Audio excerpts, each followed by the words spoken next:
tonight's city council meeting and committee of the whole meeting. Tonight's city council meeting is called to order. I kindly ask our city clerk to take the roll call. Bowring. Here. Bruno. Here. Ruby. Here. Kilberg. Here. Kasserag. Here. Marks. Here. Mayor. Paschke. Here. Swanson. Here. Did you get Alderperson Mayor as well remotely? Oh, remote. She froze. Could I trouble someone to turn that middle light off over the screen? Do the math. Since you know You what know the right switch.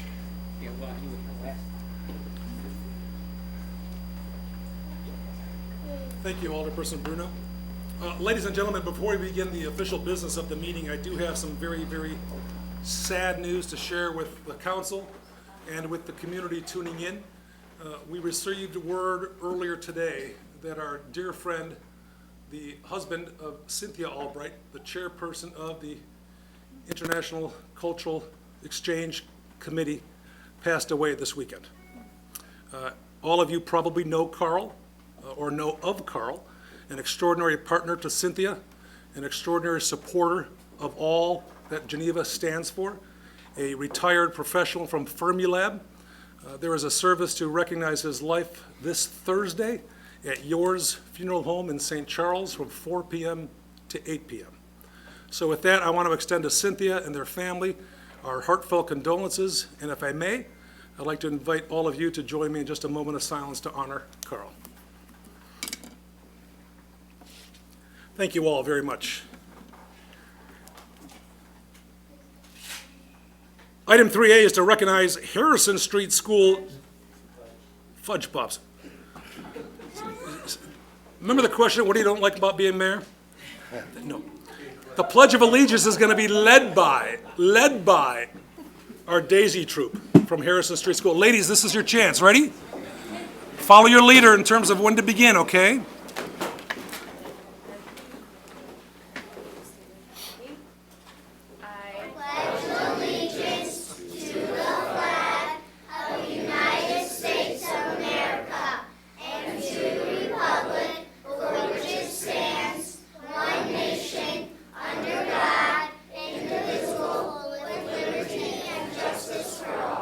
Well done.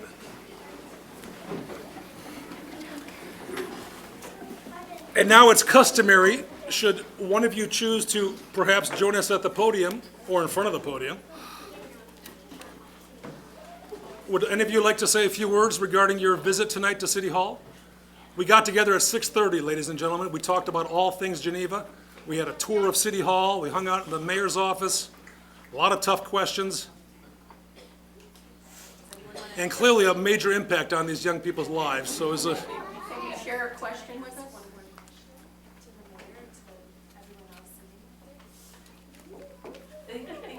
You asked about whether I had children, whether I had a pet. Nobody asked how old I was. How old are you? Well, my ears are still sore from the Big Bang. I'll wait for that to settle in on this. I'm 60 years old. Yeah, don't say what. I am 10 times older than you are. How old are you? I'm 60 years old. How old are you? Yeah, talk amongst yourselves. That's for When are you born? When were you born? 1964. She's got a question over here. Oh, we have a question, yes. And I'll repeat the question. How long have you been mayor? For an hour and a half. Since 2001. Now, these young ladies are also earning a badge for tonight, correct? Yes. Daisies in democracy. Daisies in Democracy. Very cool. Very cool. And of course, they represent one of the coolest schools in the whole wide world, Harrison Street. School. And you saw a Huskies hat downstairs in the mayor's office. And as I think most of you know, you have a very special person at your school who's retiring soon, Mrs. Mrs. Pankow, after 33 years at Harrison Street School. Isn't that something? Yes. So you got 10 more years before you can retire. You think so? Yeah, yeah. Yes, you have a question? This is the Helen Thomas of the group right here. When? So do you work at night? Do I? No, I only work from noon to 2. I do work at night. Oh. Do you know what prank phone calls are? Oh, yeah. You do? Okay, good. That's good. Yeah. Who else? Anybody? And ladies, when we wrap this up, you're more than free to leave. And I know you have busy nights and lots of homework, okay? Oh, okay, well then. Does anyone know what this phone's for? Oh, what is it for? Goes right to Dairy Queen. No, we're going there. We're going there. Are you going to Dairy Queen tonight? Yes. Well, that's great. Yes, Are you in kindergarten or first grade? first grade, yeah. Okay. Do any of you guys know Lainey from Safety Patrol last year? No. No? She had some kindergarten followers last year. That's my daughter. Easy to give everybody what they need. That is our goal, to provide everybody with what they need. Thank you for bringing that up in public. That's great. Yes. And that was the question you asked earlier, too. That was a good question. Very good question. What else? Moms, dads, daisies? Ladies, thank you for being with us. You say thank you, Daisy. Thank you.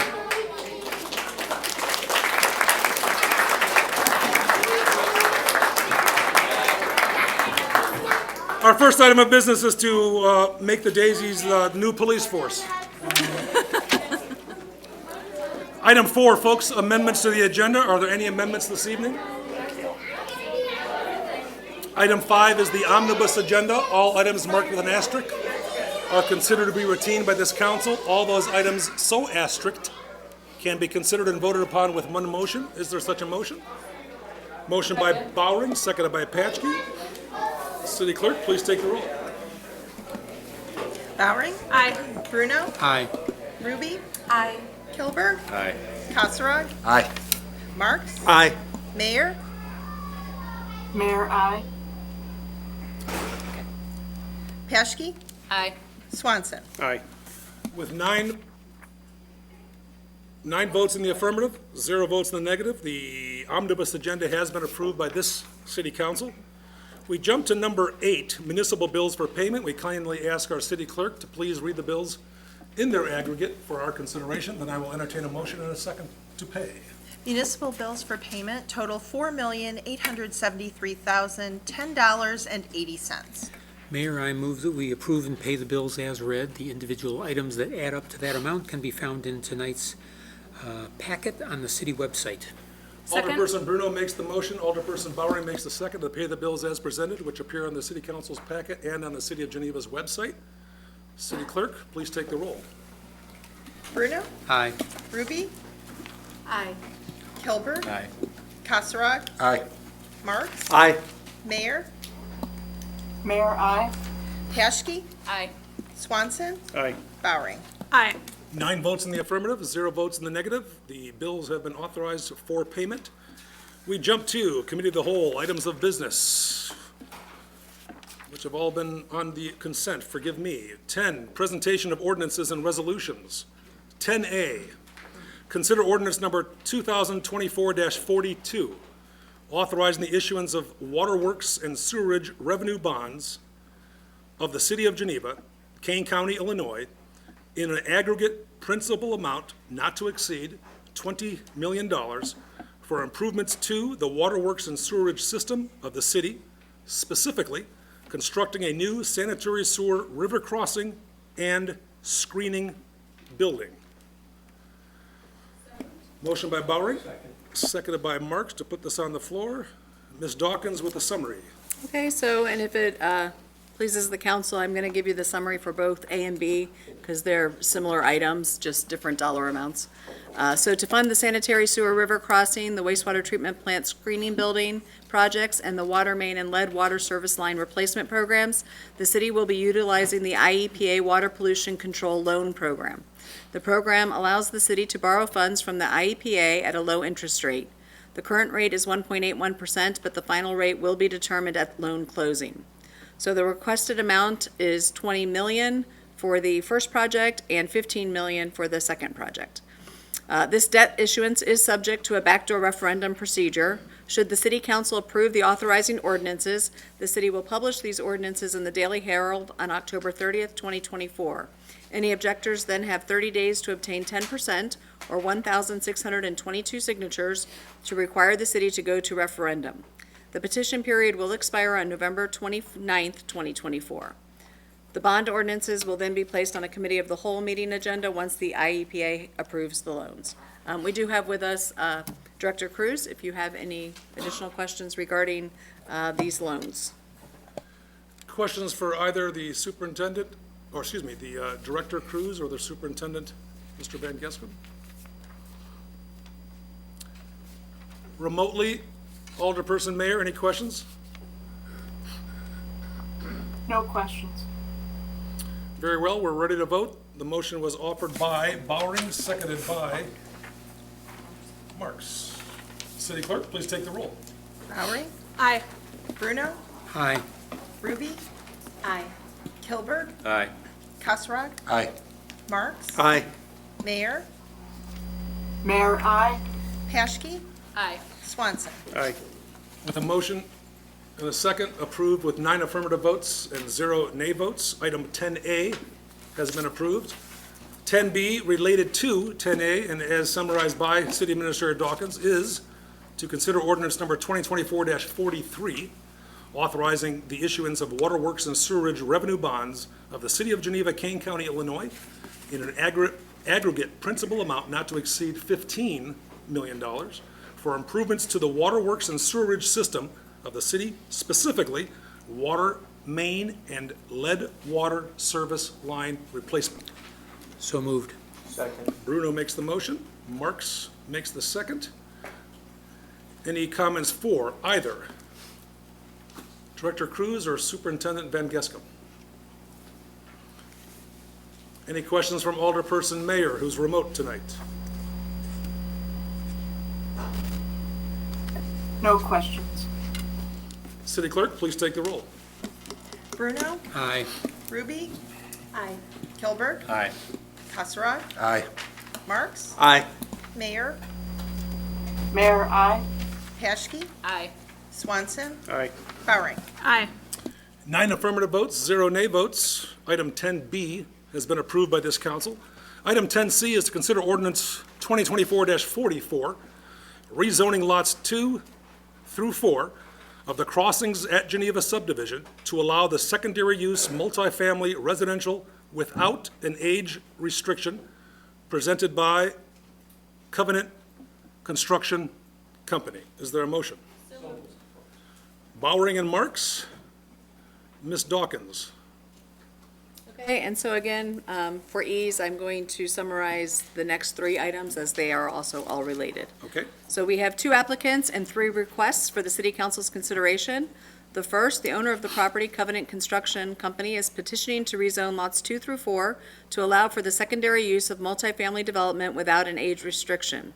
The second request is from the contract purchaser of lots 2 through 4, Geneva Crossings LLC, Lexington Homes, who are seeking final planned unit development and plat of subdivision approval for a 40-unit townhome development.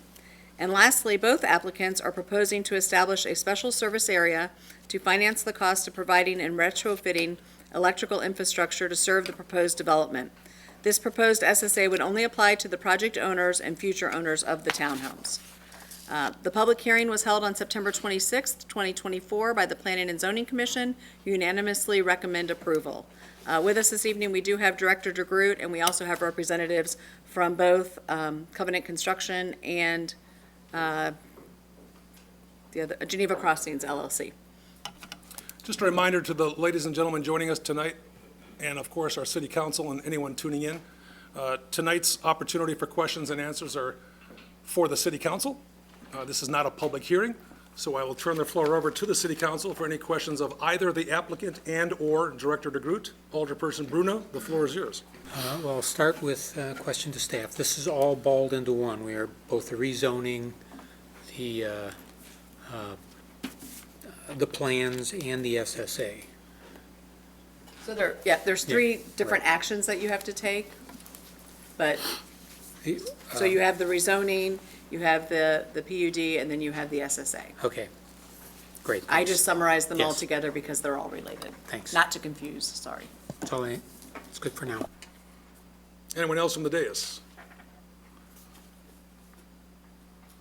We have a motion. We have a second. City Clerk will take the roll call on item, 10C. Bowery, Aye. Bruno, Aye. Ruby, Aye.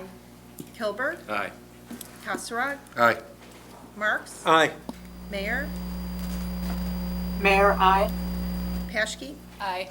Swanson. Aye. Ordinance 2024-44 has been approved by this council with 9 affirmative votes and 0 nay votes.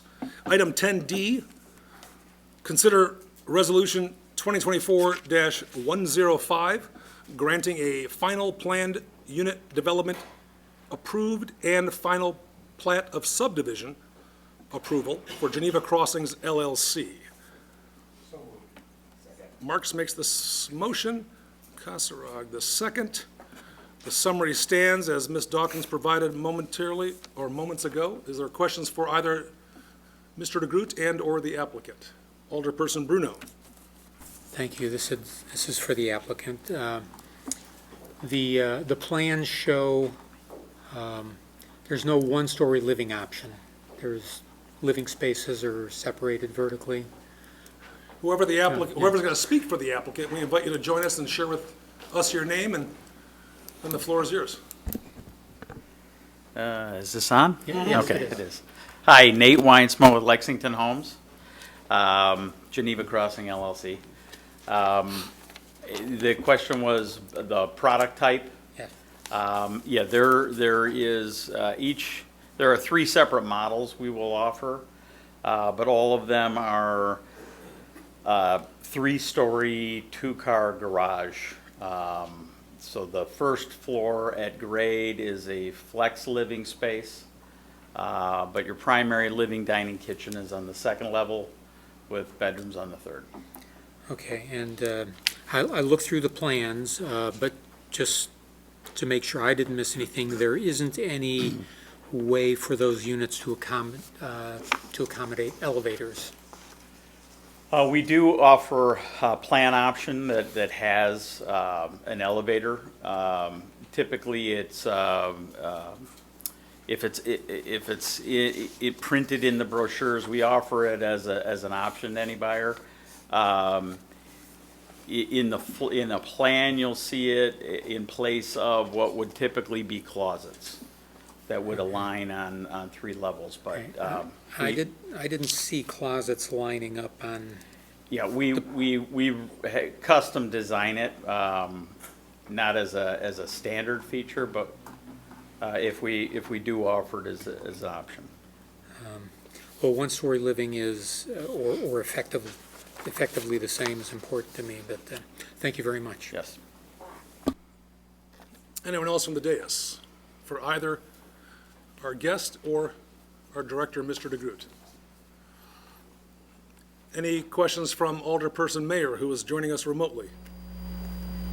No questions for me, thank you. City Clerk, on item 10D, please take the roll. Marks, Aye. Mayor, Mayor, aye. Paschke, Aye. Swanson, Aye. Bowery, Aye. Bruno, Nay. Ruby, Aye. Kilberg, Aye. Kasserag. Aye. With a vote of 8 in the affirmative, 1 in the negative, ordinance 2024-105 has been approved by this city council.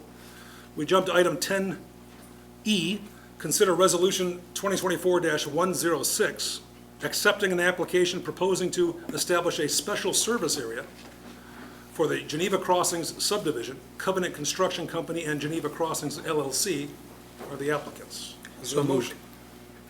So moved. Motion by Bruno, Second. seconded by Marks.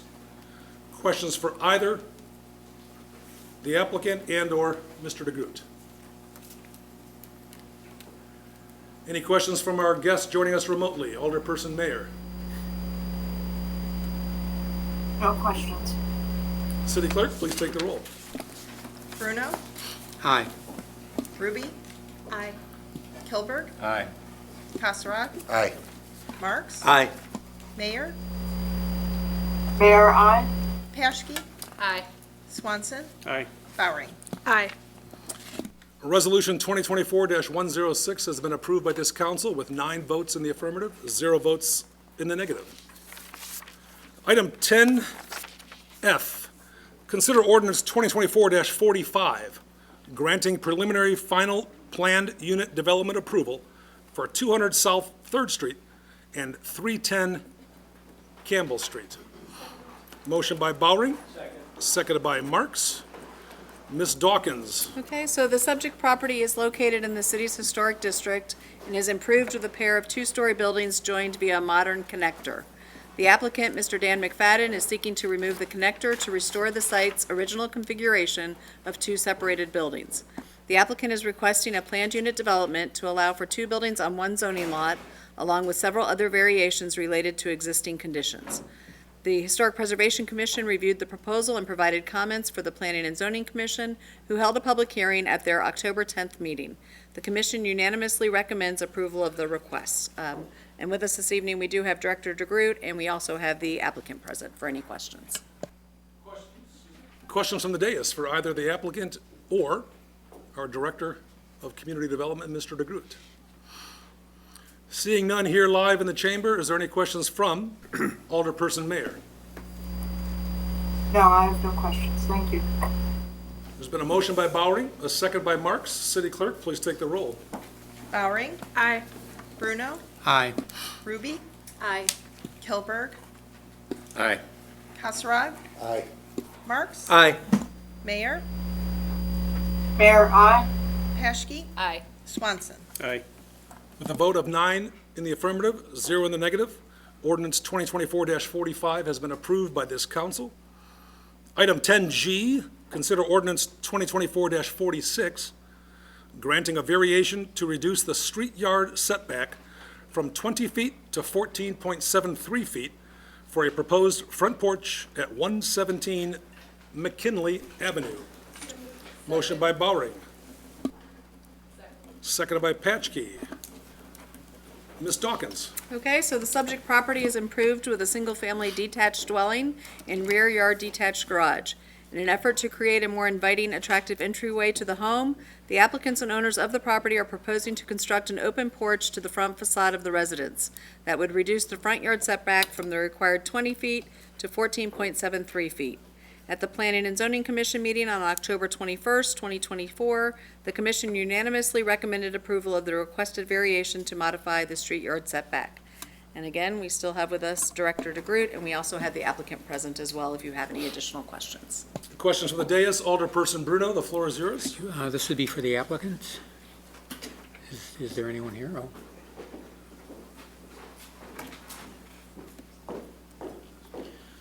Hi, Chris Rosati, the architect for John and Catherine. Okay, well, you'll find no bigger fan of front porches than yours truly. I see the depth specified as 7 feet. Was that an intentional? I've always found 8 feet to be kind of the sweet spot. Yeah, they were, well, the house is smaller than some houses in the area, and they were only looking for a bistro table, so not a lot of seating out there, and also trying to minimize how far into the front yard setback we were going. So that's where we came up with the 7 foot. Okay, thank you. Anyone else from the dais for Alderperson Patchkey? I don't have a question, just a comment. It's my old neighborhood, and I'm happy to see the investment there, so I'm excited to see this. Thank you. Alderperson Mayor, any questions or comments? No, I thought it looked great.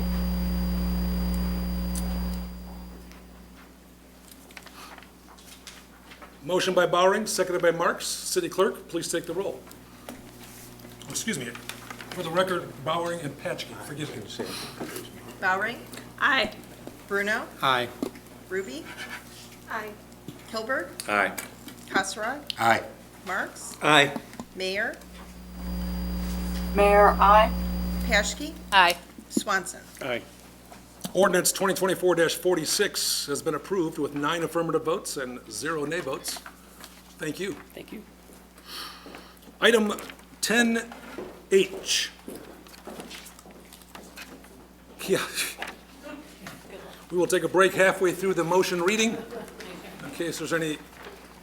Consider ordinance number 2024-47, amending Title 11, zoning ordinance of Geneva City Code, Section 11-2-2, definitions of words and terms, Section 11-3-3, accessory buildings and uses, Section 11-3-9, senior citizen housing, Section 11-3-11, reserved, Section 11-4A-4, downtown districts, table of permitted and special uses, Section 11-5A-2, rural residential permitted uses, Section 11-5B-2, RE permitted uses, Section 11-5C-2, R1 permitted uses, Section 11-5D-2, R2 permitted uses, Section 11-5E-2, R3 permitted uses, Section 11-5F-2, R4 permitted uses, Section 11-5G-2, R5 permitted uses, and Section 11-5H-2, R6 permitted uses, all related to permissibility and regulation of accessory dwelling units. Yes, I believe it was the annexation of St. Charles, and there's motion by Marks, seconded by Patchke. Ms. Dawkins? Okay, so in November of 2023, the Committee of the Whole held a policy discussion on the regulation of accessory dwelling units, ADUs, and the topic was raised for several reasons. These reasons included it was a goal of the Community Development Department to research standards and regulations for ADUs and present findings for a policy discussion. Geneva's strategic plan, Economic Vitality Objective 1, calls to maintain an economically healthy population through the support of new housing opportunities and changes that may allow for greater variety of housing available to individuals at all stages of life and income levels. The Geneva's Downtown Stationary Master Plan, Goals 1, 3, 4, and 5 would be addressed by the adoption of ADUs, and the city's existing accessory senior citizen dwelling provision of the zoning ordinance was not utilized by the Geneva residents due to its onerous requirements. Ultimately, the Committee of the Whole directed staff to create a draft ordinance that would allow for accessory dwelling units and remove the existing regulations for accessory senior citizen dwellings. The first draft was presented at a Committee of the Whole in August of 2024. The committee recommended permitting ADUs in all zoning districts that allow for single-family residential dwellings and limiting the size of ADUs to 1,000 square feet. The revised draft ordinance was presented to the Historic Preservation Commission on September 17th. The commission noted that any proposed ADU in the historic district would still be subject to HPC review and therefore did not have any objection to the proposed text amendments. At the Planning and Zoning Commission meeting on October 10th, 2024, the commission unanimously recommended approval of the proposed text amendments. And again, we have Director DeGroot in the audience if you have any additional questions or need anybody to repeat the motion. Questions from the dais and remotely for Director DeGroot. I'll begin with our remote guest, Alderperson Mayor. Do you have any questions? I actually do. I was wondering if someone designed an ADU that was 1,200 square feet, for instance, would there be an ability to come forward for a variance on that, or is it pretty etched in stone that it would be a maximum of 1,000 feet? They would be able to apply for a variation to increase the allowable floor area. Okay. Thank you. That's all I have. Thank you. Alderperson Patchke. I appreciated the Planning and Zoning Commission's conversation around this, and I was listening to it at an accelerated speed, so I may have missed it, but I know they brought up the idea of how to check in periodically to ensure that it's owner occupied, that one of the residences is owner occupied. And I think I missed whether there was a conclusion on that. Was there a decision made on, is there some way that we can? We were going to have, it's But in the tax ordinance to have it filings? recorded against the property before we issue the permit. Okay. That there's an understanding it has to be owner occupied, but there was conversation regarding the follow-up to About check-in. Tax filings Yes, I for the think that was homestead it. exemption? Yes, I think that was it. Is staff going to That's an easy. set some that's policy around? That's an or- easy way to check, but that's something we can operate Okay. internally, yeah. All right, that's all I had. Thank you. Anyone else from the dais? We have a motion, we have a second. City Clerk, please take the roll. This is on item 10H. Sorry. Marks? Aye. Mayor?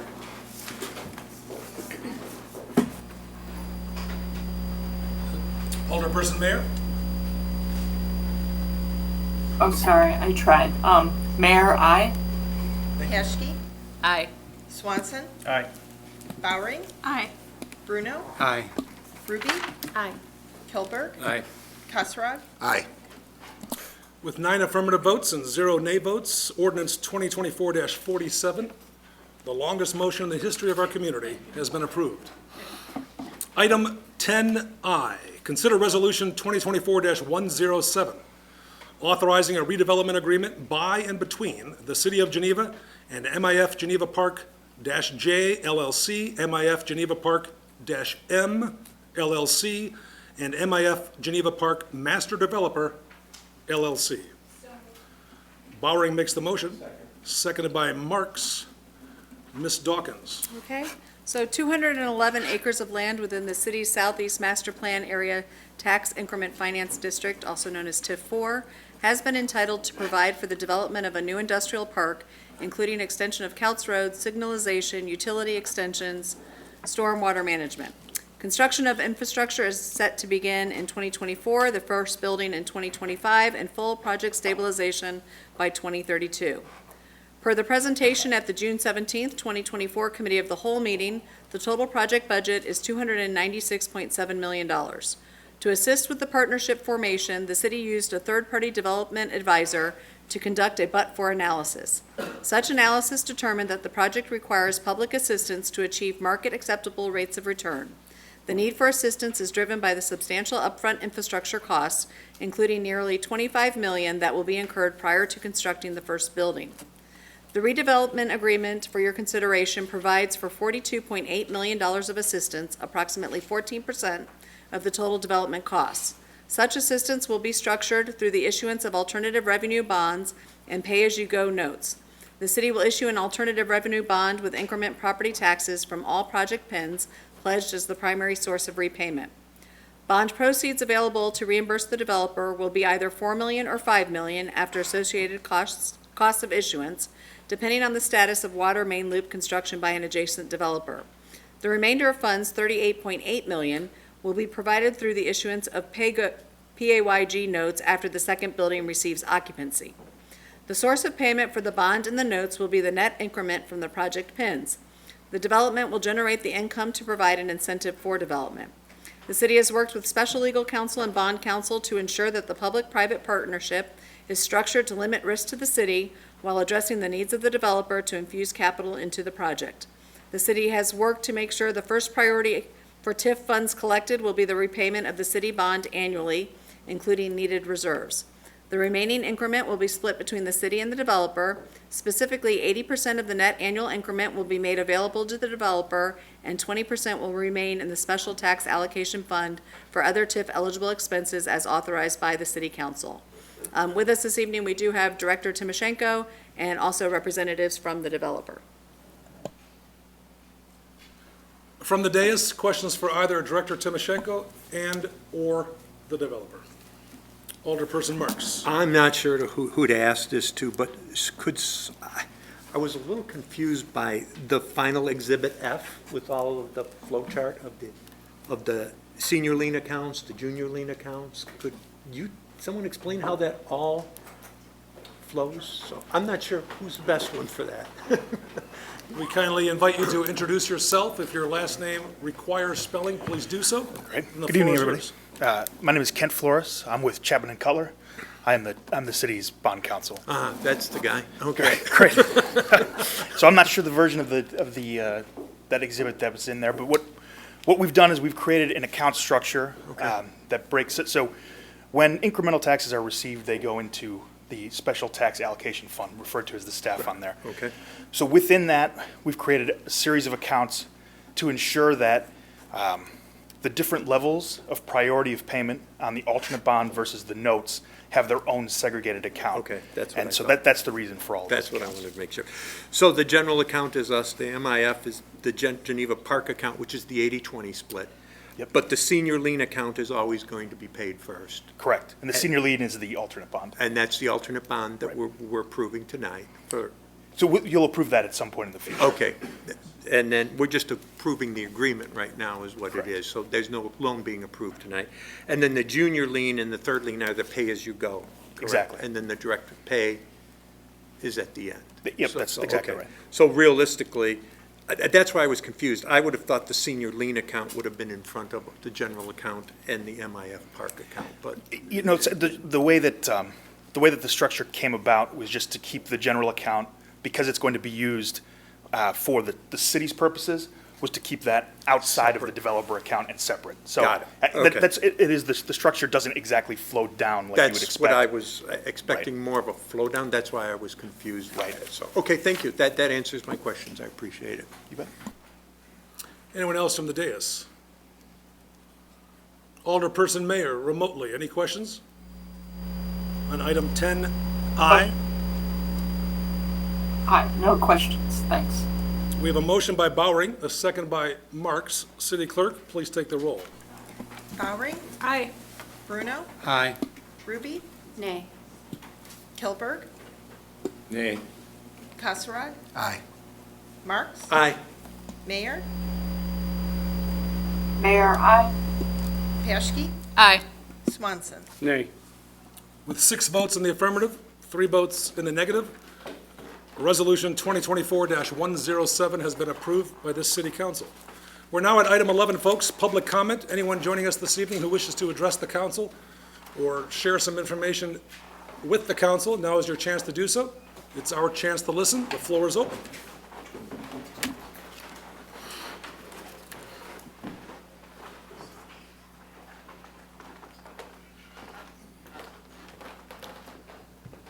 Michael Olson, on behalf of the Chamber of Commerce, I am the chair. I'm joined by Mike Simon as well.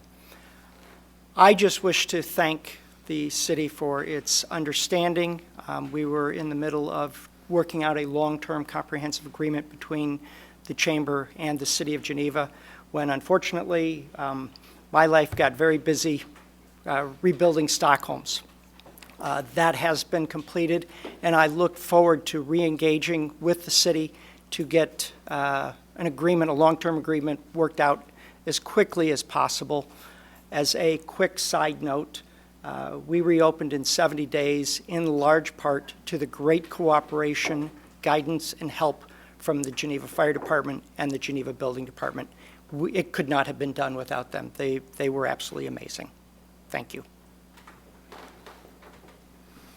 And I'm here to give you an update on a couple of upcoming events the Chamber is doing that are very exciting. The first one is the Cocoa and Chocolate Crawl, which some of you participated in the past. It's had a top of 26 participants in the past. This year, there were 30, and we had to cut it off and not allow some people in, because that was our limit. In addition to the people downtown, there are 4 people at Geneva Commons this year, which is a first. And to make it easy for the people to go to the Commons, they're opening a half hour early. It's going to be on November 2nd.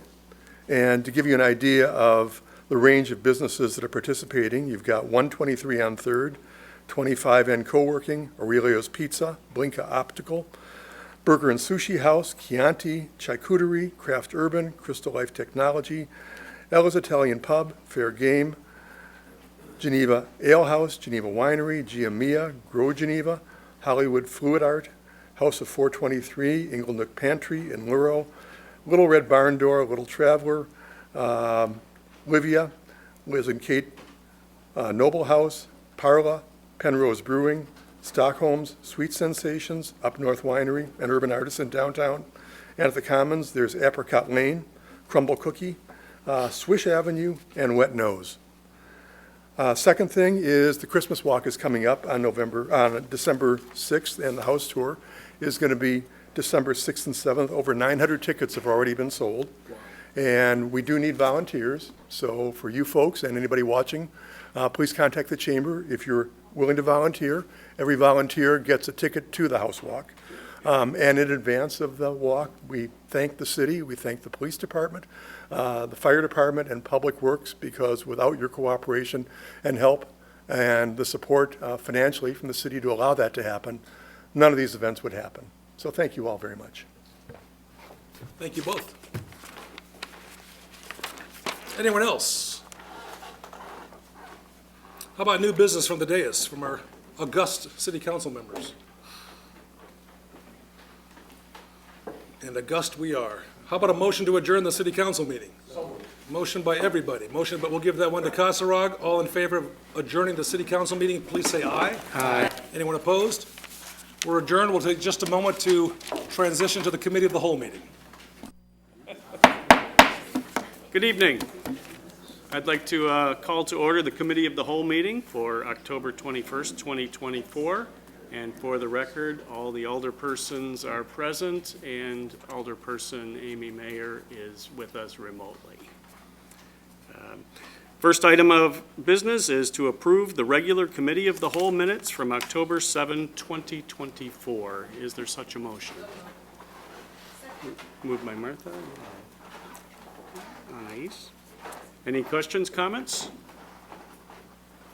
Voice vote would be appropriate. All in favor, please signify by saying aye. Aye. Any opposed? Moving on, items of business, 3A. Consider draft resolution authorizing the purchase of a 2024 Ford F-150 hybrid truck from Morrow Brothers Ford in the amount of $58,788. Is there such a motion? Same. And Stephanie? Okay, so the request this evening is to authorize the purchase of a replacement fire department battalion command vehicle to replace a 2014 Chevrolet Tahoe that is currently in service.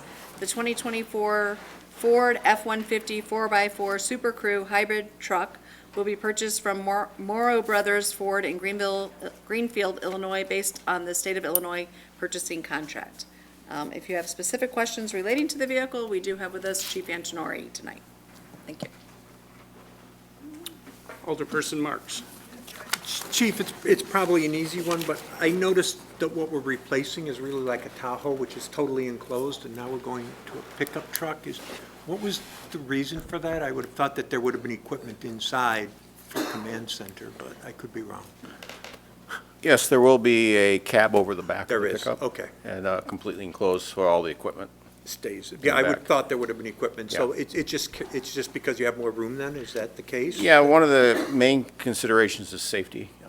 The current vehicle carries it all on the inside, so both from a cancer off-gassing issue and also equipment loose, we decided that having it separate in the back is the safest way to go for the future. Fine, that's all. I told you it was going to be an easy one. Good. Alderperson Bowring. I just wanted to say I'm excited to see us continuing to slowly but surely expand into hybrid and electric vehicles, so I hope it treats us well. It took a little time, but we found one, so. Great. Any other questions? I think a voice vote would be appropriate. All in favor, please signify by saying aye. Aye. Any opposed? Motion carries. Moving on to item 3B. Consider draft resolution authorizing execution of a redevelopment agreement by and between the City of Geneva Benchmark Developers, Inc., 302 River, PUD. And Stephanie? Okay, so actually, I'm not going to provide an introduction. I'm actually going to turn the floor over to Director DeGroot and Director Timoshenko, who will give a brief presentation.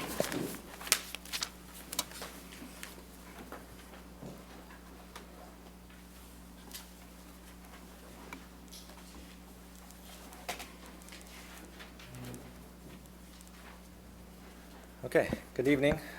Director Timoshenko and I are here tonight to present a potential public-private partnership between Geneva and Benchmark Developers.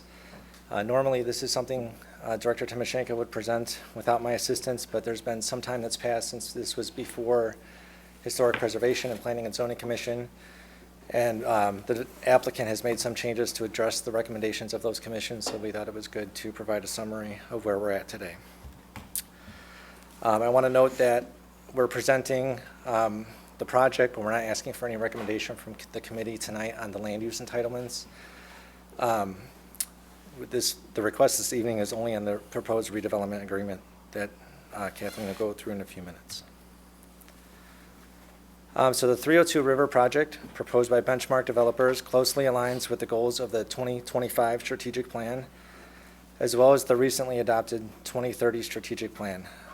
Both plans aim for greater diversity in housing at densities that support a resilient economy and a vibrant downtown.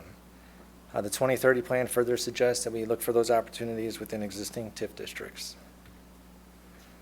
The 302 River project includes the entire block bounded by Stevens Street to the north, Ford Street to the south, River Lane to the east, and North First Street to the west.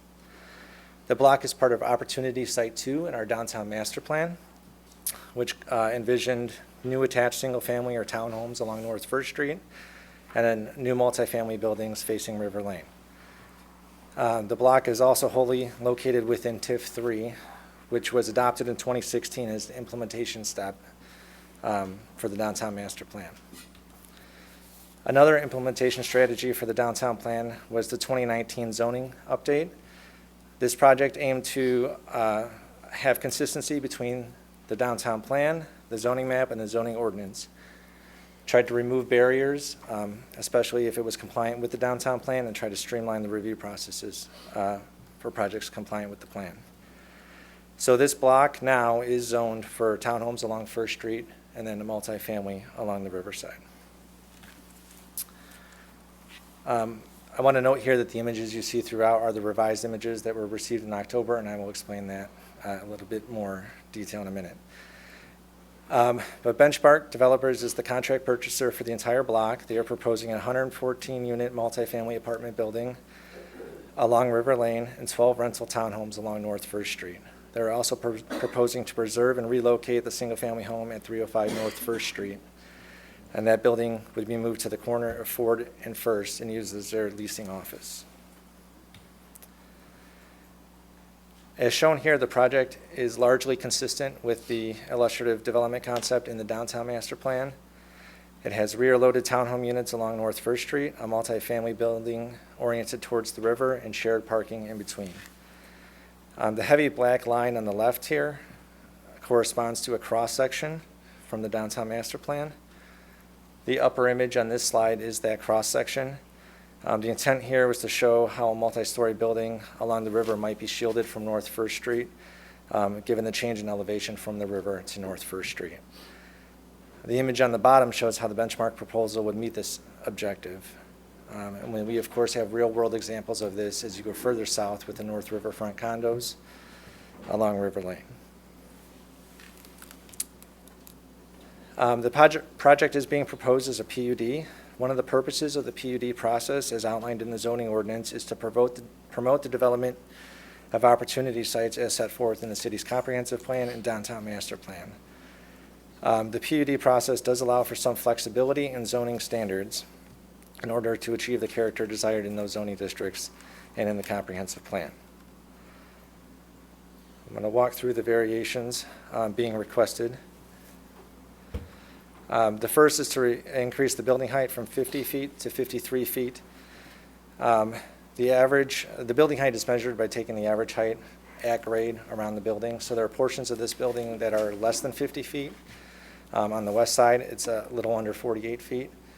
On the east side, it's a little under 59 feet, but the average is 53 feet, which is what we use in the zoning ordinance. The second request is to increase the allowable lot coverage for Lot 2, that is the apartment building lot on the right, from 70% to 83%. So this sounds like a large jump, 13% increase, but it should be noted that the townhome lot, the maximum lot coverage there is 65%.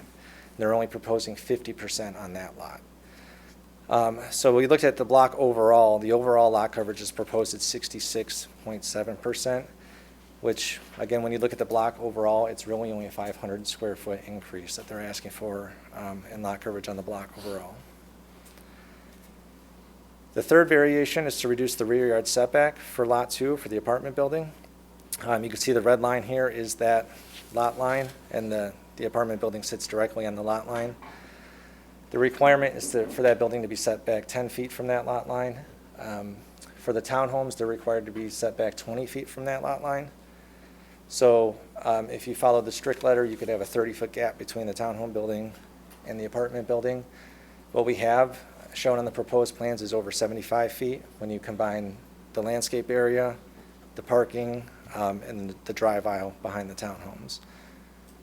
So it's a 0-foot setback for the apartment building, but it still is meeting the objective of having that at least 30 feet of separation.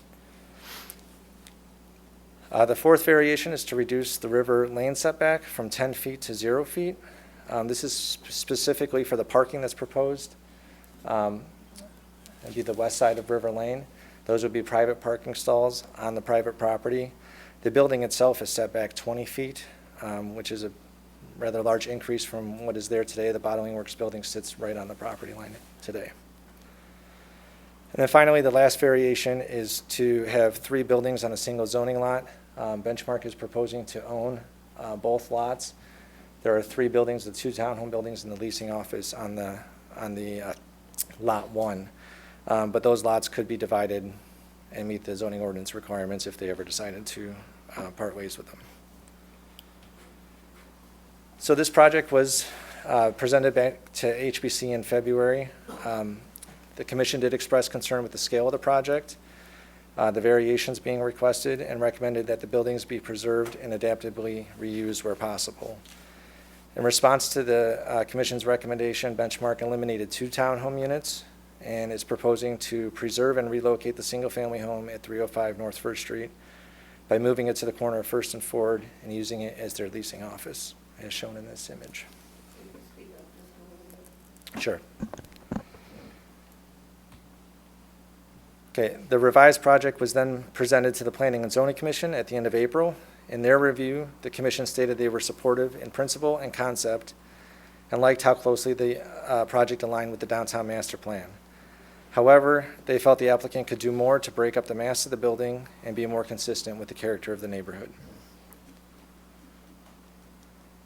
So in response to the Planning and Zoning Commission's recommendations, Benchmark revised architectural elevations and their site plan, and their key changes include eliminating the 5th floor eyebrow at the southeast corner. If you recall, the previous concept had a kind of an overhang at this corner on the 5th floor. Kind of a modern look that was eliminated. They're using more traditional building materials, including more brick and stone veneer, adding 2 stories of brick, so it continues up through the 4th floor, and then making sure it wraps the corners. If you look at the north end there, you can see where it's wrapping the corner on River Lane. So it makes a more complete look. Providing angled parking along the east side of River Lane to be consistent with the existing public parking on River Lane. They removed the glass railings on the 2nd floor outdoor space and replaced that with brick. Reduced the scale of the building entrance at Ford and River. Redesigned the garage vents and added more landscape planters in front of those vents or landscape areas and bike racks to help minimize their impact. They worked to just generally break up the mass of the building without reducing the overall size and density by adding more articulation, which I think this image kind of shows the various approaches, the mix of building materials, the flat roof, the gabled ends, and the more traditional design. And I think that the U-shaped building and the topography of the site also helps to break up that mass. So again, we're not here tonight for a recommendation on the PUD, but rather for the RDA that Director Timoshenko will present in a minute. But we thought that this background would be helpful in that discussion. So if there's no questions, I'll turn it over to Kathleen. Do you have any images of the The townhomes on 31. Not in this slide deck, I don't, but we could pull those up after Kathleen's presentation. Would this need to go back before PZC or HPC at any point? Or would this be city council overriding whatever they decide? If the council wanted to remand it back to those commissions, that could be an option, but I don't believe it's necessary that it goes back. Thank you.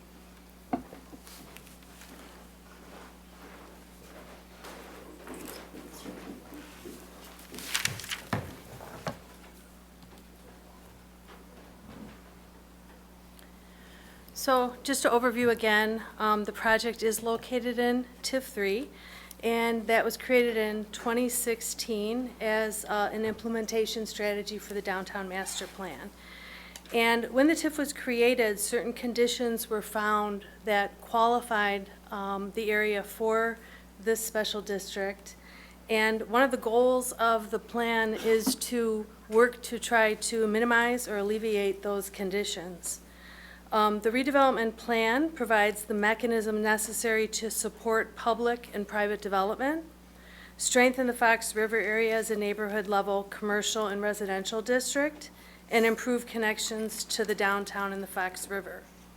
The goal is to be achieved, according to the plan, through an integrated and comprehensive strategy that leverages public investment and private investment in order to stimulate the private investment further. So a public-private partnership is needed to make this project possible. If able to move forward, the project is anticipated to be completed by 2026, with the developer anticipating full occupancy in 2027. The project is estimated to cost approximately $44.7 million, and the costs are categorized above: acquisition, site preparation, hard construction costs, soft costs, financing costs, developer fees, and reserves. Prior to initiating the review of the entitlements, Benchmark completed preliminary site investigation and indicated that the project would need public assistance to move forward, as it was not feasible given all of the unique site costs that they noted. As the project progressed, these costs became more, they increased, and the need for assistance also increased. So some of these costs are listed here, as are the estimates. So the burying the power lines along the riverfront and on site, the sanitary line relocation. If you look into the aerial photo, you can see a green line that shows where the sanitary presently is. So that needs to be relocated, which is an expense.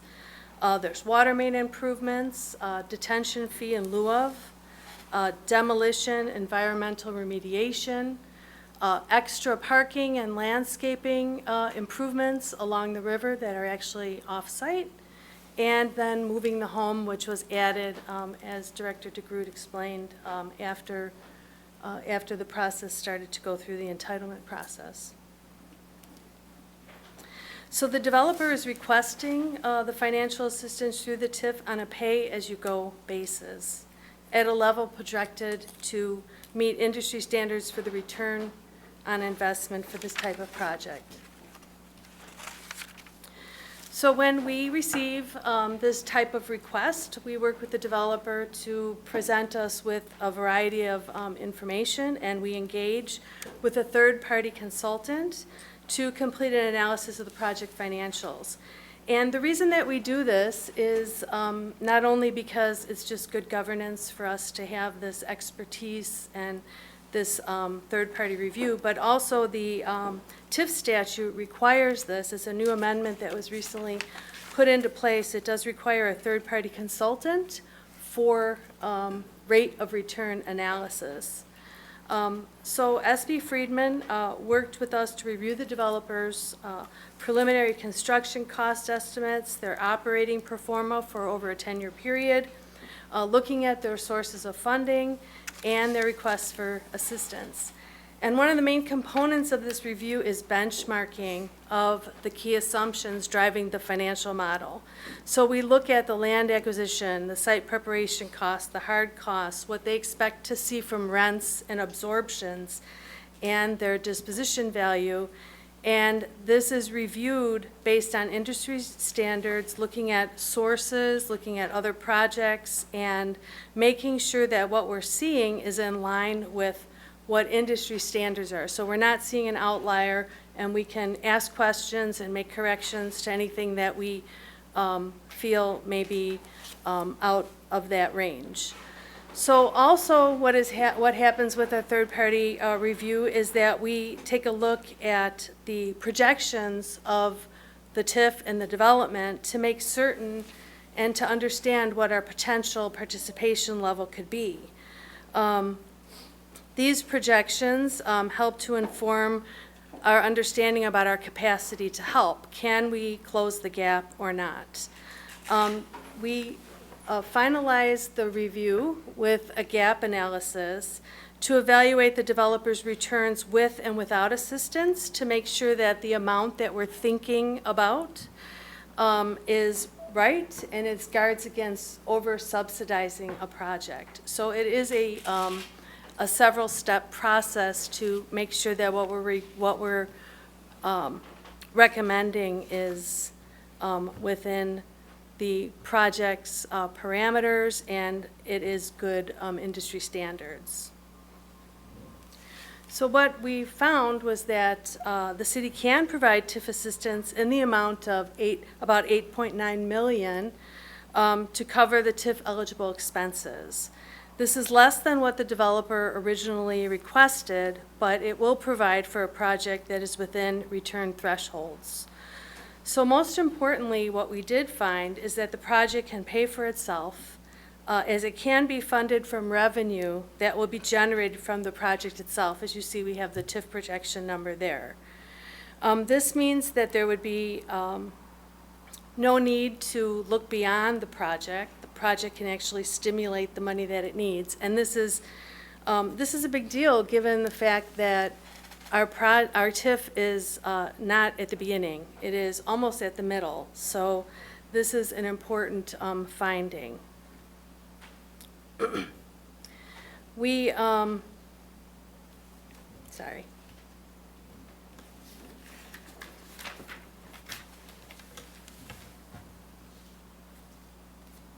So the TIF, I'm sorry, one more thing on this slide, sorry. So the TIF projections, we look at those in several different ways because for a project that involves housing that is paid for with TIF funds, the TIF statute requires payments to the school district and to the library district based on the projected number of students and people in the development.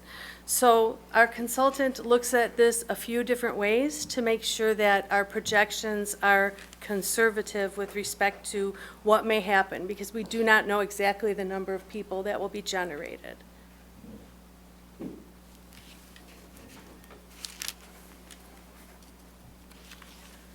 So the assistance structure that we are presenting includes a pay-as-you-go note, which would be nothing output in advance by the city. The eligible, sorry, I lost my place. This includes 3.5 in site preparation costs, infrastructure, utility work, site clearing, building demolition, environmental remediation, earthwork, mass grading, excavation, construction of sidewalks and curbs. On-site work is also accounted for in site preparation costs and includes utility improvements, burying power near the riverfront, and paving and landscaping in that same area.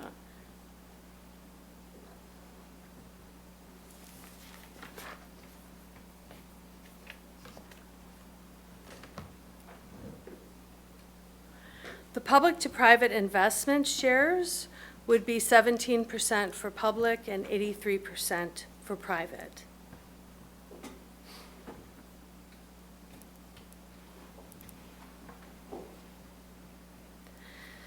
The city's efforts to assist with development in the TIF district is more than just financial. There is a public purpose in achieving goals for the city.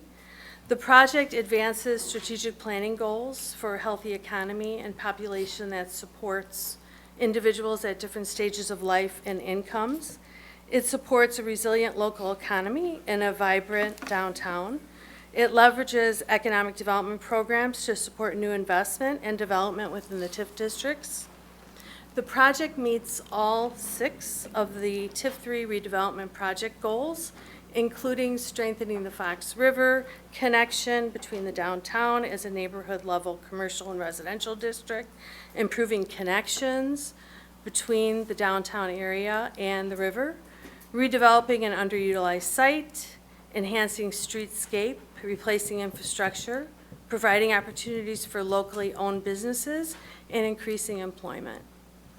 The plan meets downtown station area master plan goals of preserving downtown character while accomplishing infill, strengthening downtown, and a central business district, diversifying the housing types in and around downtown. We need more people to live downtown to support and advance economic vitality. We have a willing seller and a willing buyer and a land assembly that is very difficult to accomplish that could support this level of development.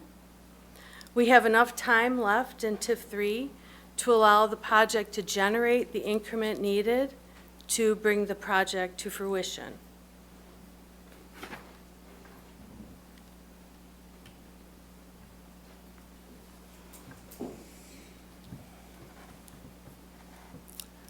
Thank you. Are there any questions? Amy, do you have any questions? Yes, I do. I wanted to ask, is there a commercial space in this building? No. Is that the lobby entrance that I'm seeing on the corner of, I think, Ford and River Lane?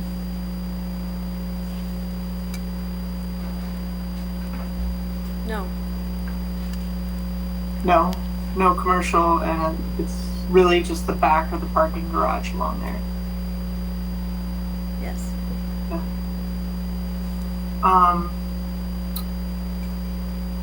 I still really wish we could get rid of the diagonal parking along the river. I just think it's a great park spot, and I would rather see it dedicated to park, but I understand that there's also a neighborhood need for parking, so I will not press that any further. That's all I have for now. Thank you. Alderperson Ruby? Thank you. I was curious, are there any affordable units planned in the building? No. Okay, and what is the rent? What's the range in the rent? I think the developer can answer that question.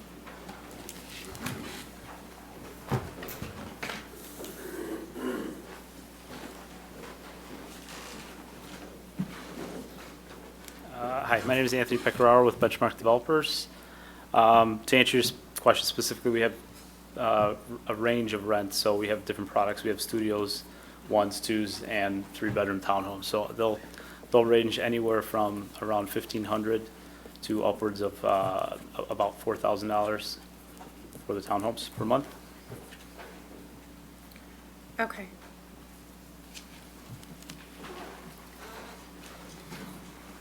That's it for now, thank you.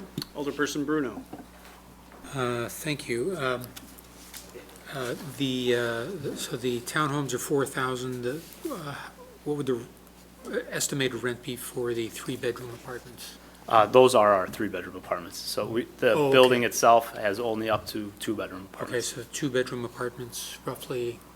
2,500 to 3,000, and I'm sure rounding it right now. So not holding you to it.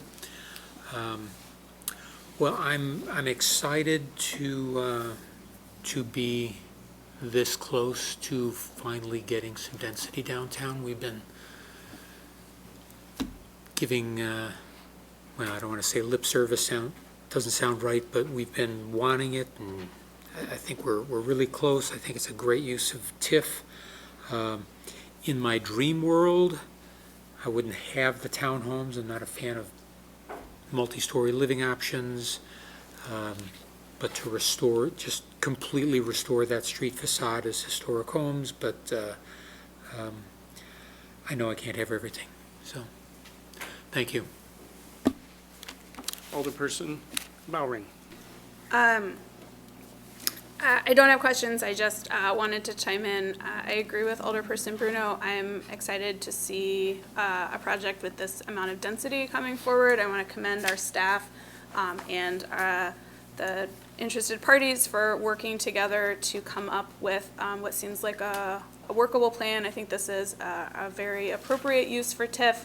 I think we could see much higher and better use from this area. Like Alderperson Bruno, I have some qualms about potentially losing some existing structures, especially because some of what's there is naturally existing affordable housing. That being said, I think this is a good project, and I think that the ask is reasonable, and I think it is a good opportunity for the city to partner with private industry to help us achieve long-stated goals. So, thank you. Any other questions? Alderperson Kilberg. If we were to give planning and zoning another look at this, how would we go about doing that? Would we need a motion or an action by the council this evening? For this evening, the only thing before you for consideration is the redevelopment agreement. The project itself is not before you this evening. So tonight you can do nothing. So we're looking at the financial piece tonight Correct. only? Okay, Correct. the 9 million. And tonight would just be a recommendation to the city council. Okay. Alderperson Marks. I like the density, but I have a problem approving 8.8 million without seeing the final product within drawings and stuff and just this and that. I can't vote for it in that case, so unless I see something that's more concrete than just a few slides. This has never been formally presented to the council in public, and I'm uncomfortable voting 8.8 million for it like this. So my viewpoint would be is to make a motion to have this to a date certain when we can review the plans before we approve money going out first. I'm uncomfortable with spending $8.8 million, so. And I don't want to vote no, Right, but I no. will if I can. Well, just to clarify, tonight is not a formal vote. Tonight is a recommendation to Okay. the city council. So when it comes to the city council, this would come after any discussion on the development itself. Can't we table this for the committee whole till later, this redevelopment plan? And I think Kathleen wanted to add as well. Right, I think that the chicken and egg issue that's at hand is that, the property, the developer does not want to entitle the property unless there is some understanding about the potential inducement. So that's why we're here at Committee of the Whole, to say, here's what the framework is for the TIF inducement. It's the things that I've just outlined. And then, if you advance that to City Council, then you have the opportunity to look at the whole picture together, and should you decide to act at that time, you can act on both pieces. But otherwise, we would have been ahead of ourselves because the planning and zoning recommendation doesn't go to COW, it just goes straight to council. So that's why we wanted to give you an idea of the framework. So basically what we're asking you to say is if you find the framework for the TIF assistance palatable and something that is something you'd like to see more, then please advance that to City Council so that next time you have this before you, you can act on both parts of it. Because otherwise, we're out of sync, and that leaves the developer in a place where they're not sure that they would seek the entitlements because it's so intricately connected. You don't have a project without the inducement. So We very rarely have approved an inducement without seeing a product coming through. But you're not approving the inducement. But even suggesting to move it forward without something coming forward. I mean, that's a big leap on 8.8 million. And I am really uncomfortable as a fiduciary of that kind of money, saying yes without seeing more at this point. I mean, I understand what they want, but I think it's the same thing. They're putting the chicken before the egg, too. I think, we need to see what we really are voting for before we start pushing things forward how much more. I don't have a problem with the project. Originally, I kind of did, but I've gotten over that. I understand the density, I like it, but there were a lot of questions that came up, and nothing's really come before us before this tonight as a group, and I'm really, and I don't want to vote no. But I'm just not comfortable, putting this in front of everything. I'd really like to see, there's going to be some changes, and, is that mean, and I guess this is a question probably more for Stephanie or the city attorney, if they're making changes, does that open up a public hearing at the city council meeting? Because that's normally what we allow with the planning and zoning. And, I don't want to get into that either. I mean, if they're really making some changes, I'd rather see that go through planning and zoning, because there were planning and zoning changes. So the changes that they've made were in response to what the Planning and Zoning Commission recommended. Okay. So therefore, it's not substantive in the terms of needing a public Okay. hearing again. It was actually in response to what the Planning and Zoning Commission recommended after the public comment and all of that at the public Okay. hearing. All right. That's just my opinion, that's how I feel about the project at this point. I'd like to see more before I go moving forward with 8.8 million. I don't want to give false hope either if we don't like the plan. So that's where I'm at on this. I like what I see so far, but the devil's always in the details. Is there anyone who has not yet spoken who would like to speak? Alderperson Bowering. I just wanted to ask a clarifying question. Considering and making a recommendation tonight for City Council about this redevelopment agreement, like how binding is that? I mean, one, this is committee of the whole, so it also still has to come before City Council, but even if, so I guess as I understand it, this is in order to give us an ample framework from which to consider, do we want to undertake this project? It sounds like from the developer's perspective, the project is not possible without the TIF money. That being said, this agreement, even if we were to, I mean, it sounds like we would likely agree to it at City Council if it were to advance in conjunction with a PUD at that point. But so I guess I don't know whether this is a question for Stephanie or for the attorney in terms of the process, like voting to approve sending this to City Council, what does that obligate us to do in the future? There, I finally got there, sorry. I mean, technically, it obligates you to nothing, because Okay. there's no vote other than to recommend it. Okay. So once it goes to City Council, if what you see when they present the project and the PUD, and you don't like what you see, you can vote against the redevelopment agreement. Sure. Vice versa, if you like what you see, you can vote in favor of the redevelopment agreement. But all it does is puts it on the same agenda for that same evening to consider both parts. Okay. So I totally understand where Alderperson Marks is coming from. I was also at first surprised to see this come up separate from, the land use. And it's been a while since I watched all of those meetings and went through all of that. So I spent a little bit of time with some of the material on the website today, but I guess I assumed we would get another pass at that down the line. So again, my perspective is just a bit different. I'm okay with sending this forward because I think the framework is what I feel like I'm giving input on, and the framework to me is sound, and I think that if there's fine-tuning that's needed down the line, I feel comfortable that we will have an opportunity to do that. Thank you. Are there any other questions? Alderperson Kilburn. No, I tend to agree with Rich, Alderman Marks. It seems as though a lot of the information that, this was the first pass that we've had at it to see what the changes that were brought forward by the Planning and Zoning Commission were, and we didn't have it in our packet. This is the first opportunity that we've really had a chance to hear an explanation of those changes. I'd like to see something tangible as well before I give you the indication that we're prepared to move forward. I think it sounds like all of this has been addressed, so I guess my question is what's the holdup on looking at the specific plans and the changes in more detail rather than in a few slides? I mean, haven't you addressed those So, I'm gonna- specifically? I'll answer bluntly because I'm probably not as smart on the whole process of this as maybe staff is, but we brought to the attention that it's important for us to get voted the RDA along with the entitlements together, not entitlements and then RDA at a separate time. It's important for us to know the RDA is critical for this development.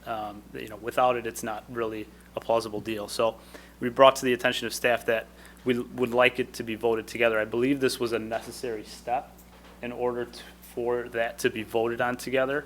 Had I known maybe it was a good idea to prepare a presentation of the entitlements, I probably would have put that together for you guys. But I'll take the blame for that. But we're counting on the fact that both the RDA and the entitlements will be voted on together at City Council. So as far as I understand, this was really more of a necessary step in order for that to happen, correct? Alder, were you done? Not quite. Okay, keep going. I mean, if you went to a bank with this and asked for $9 million, excuse me. I'm looking at it very practically. I'm just saying if you didn't have the specifics and if you didn't have the plans finalized more or less to the satisfaction of our Planning and Zoning Commission and the feedback that you received from the council, I think you'd be hard pressed to get approval from a bank for that type of money. I'm just saying, I don't think it's such a stretch to look at what was requested and to bring it forward in something more detailed than what we've been exposed to this evening. That's all I'm saying.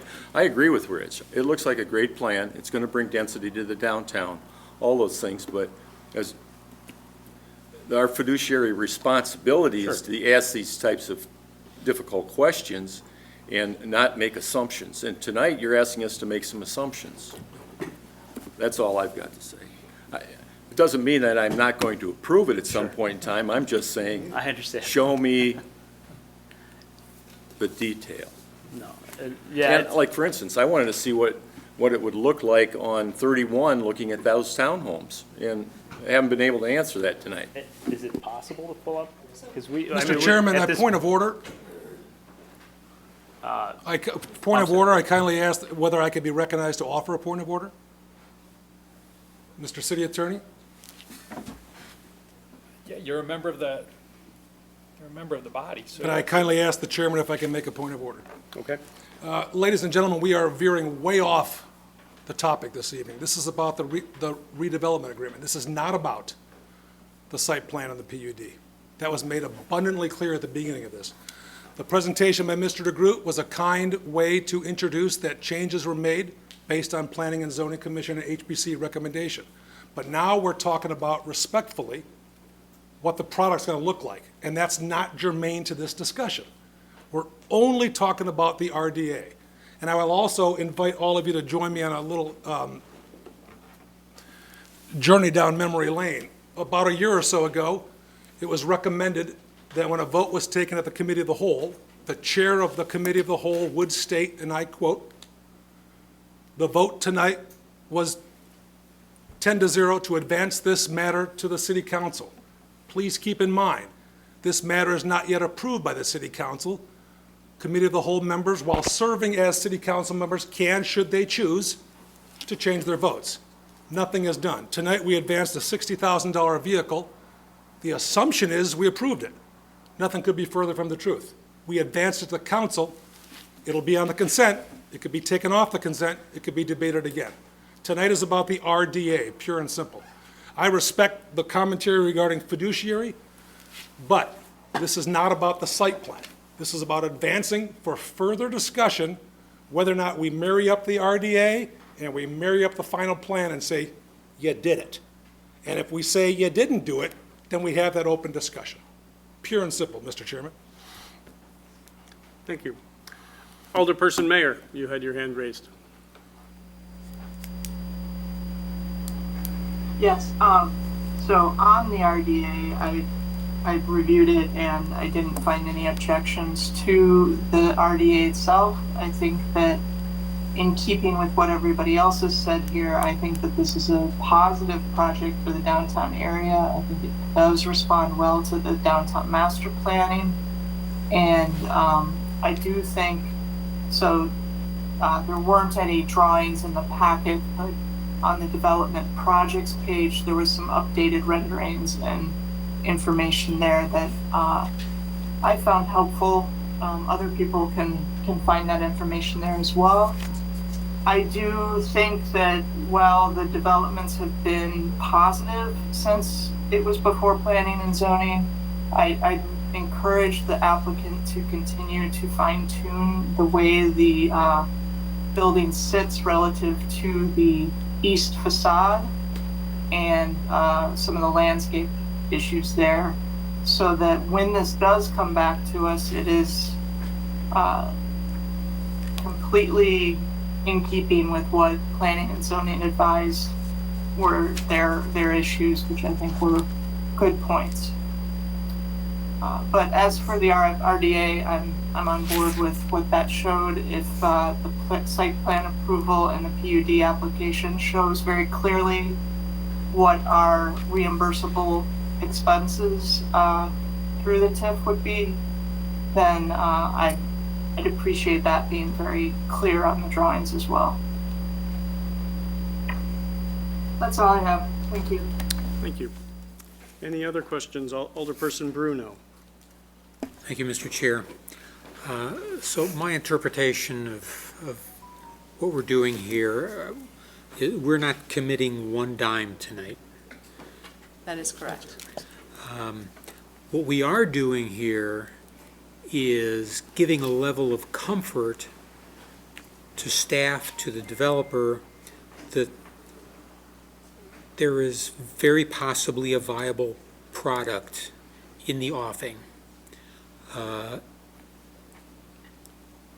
I'm perfectly comfortable with doing that because we will have the whole ball of wax to consider at some future date. So I'm perfectly happy to get this moving along. That's it. Thanks.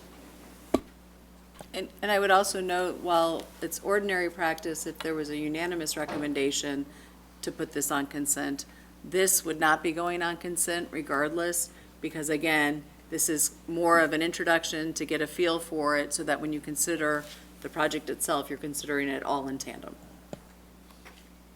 Alderperson Kazarag. On the issue, I guess I came in here skeptical too of approving this beforehand. But I think I am following the reasoning, both from the applicant and staff, that we just need to pair these together for consideration at a city council meeting. So I think I'm comfortable voting on that.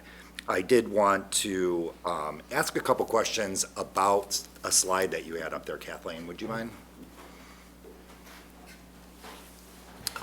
About the different expenses that need reimbursement or eligible for reimbursement. Do you want me just to kind of guess? I mean, I remember some parts, I just don't remember the whole thing. I guess, like, one of the items was the parking across the street. Yes. I guess I thought it was a little weird. I thought they were including that as part of the redevelopment area, but it seems like we're reimbursing them for working on our own property. Just seemed kind of backwards. Why don't we just do it ourselves, the parallel parking, or the diagonal parking across the street? Why would we reimburse them to do it if it's not even on their property? It's part of the plan. It wouldn't be done but for the development. So the idea is to have the developer complete it. It's probably more economical for the developer to do it for then us to try to come in and do something within or adjacent to the project. So it makes sense for this public improvement to be done by the developer. It's kind of like how we have other developers who are already mobilizing that they do certain improvements that are public, and then they're able to do it at a different cost in an expeditious way. So I believe that that's really the thought behind it. For us to mobilize and do it ourselves, you know, it would probably be more onerous for the city to do that. There was another one up there, that's what's bugging me. But I don't know, just feedback again, we're just talking about frameworks tonight, so, you know, I'm good with that, but it just seemed, I don't know, I guess I'm just a little, was a little confused because I thought those were kind of bonuses for the community. But now they're reimbursable expenses from the TIF fund. But I So think- now it's not really a bonus for the community if we're essentially paying for it. Well, how I would explain that is that you have a project that only certain costs are TIF eligible because the TIF statute does not allow costs associated with new construction. So you have to pick the costs within the project budget that you are permitted by law to reimburse.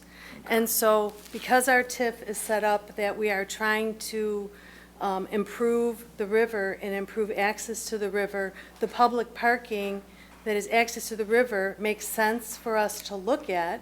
And in addition, we are limited in what costs we can fund.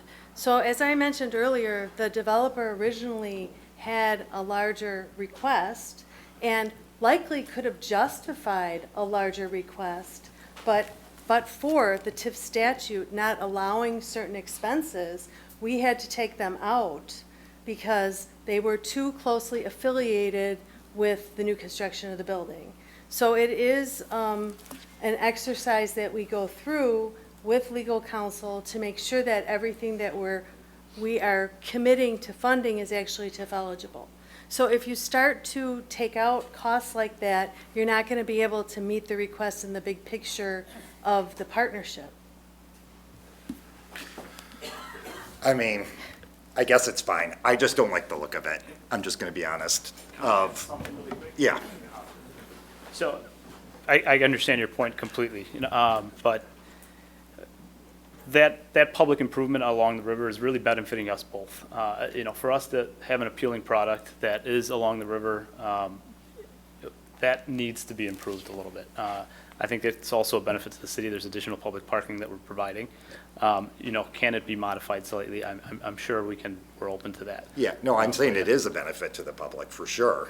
I just am surprised, I thought it was kind of one of those, if we develop this parcel, we're gonna take care of the parking across the street, you know, as part of the project. I mean, I know it's probably always, all expenses are always worked into the overall equation, so, it just seemed, I don't know. It's only a small portion of the redevelopment fee, and I'm pro voting for it tonight, so I don't want to give you guys the wrong impression, but I don't know, I just wasn't comfortable with that reimbursable expenses list, so, thank you. Any other questions? Alderperson Kilburg.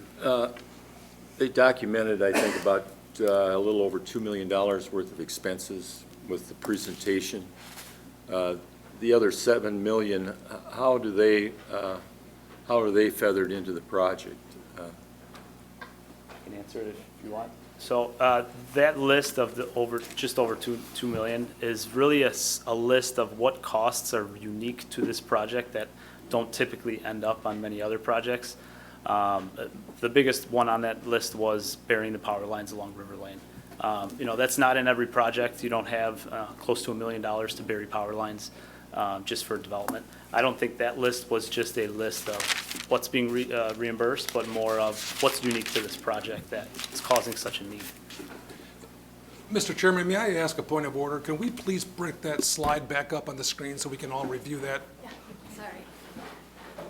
Because that is an exhaustive list that are indeed public improvements, like Alderperson Kosaruk said, private improvements as well. And as we all know, based on PUD language, a PUD can be established if there is proof of public benefit as well. What is the benefit we're getting as a community by establishing a PUD? Power lines, sanitary sewer replacement, improvement along the visual aspect, all that good stuff, so. Oh, there you go.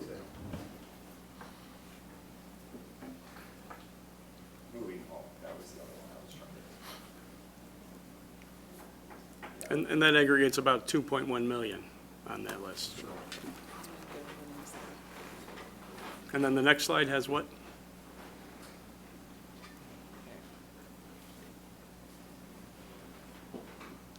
So the 2.1 is basically in the first two items. It is in the, yes, the site preparation costs, yes.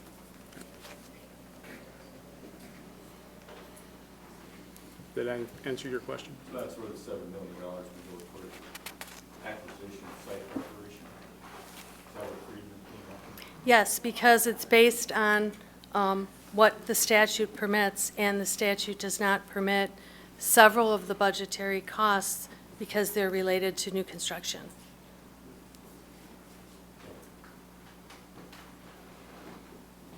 Alderperson Paschke. Thank you. I just wanted to comment that I think the RDA looks good. I think this is an excellent use of TIF funds, and especially for that site, meeting the goals and plans that the city's had. I appreciate staff's time and effort in pulling this together and working with the developer. I look forward to seeing the final plans when they're presented, but I support moving this forward, so thank you. Anyone else? I haven't spoken yet, and I agree with Alderperson Marks and Kilberg that the process here seems a little bit off, and I would prefer to see a plan before we move forward, even committing or not committing $9 million. So we had a PZC review, we had an HPC review, neither of which were unanimously behind this project. So I would prefer to see the project get approved first and then look at what types of incentives we're going to offer or TIF funding. So I will be voting against this. So thank you. Alderperson Mayor. Yeah, I was wondering if David maybe could explain what the buried electric power lines are and if that has anything to do with the river crossing power.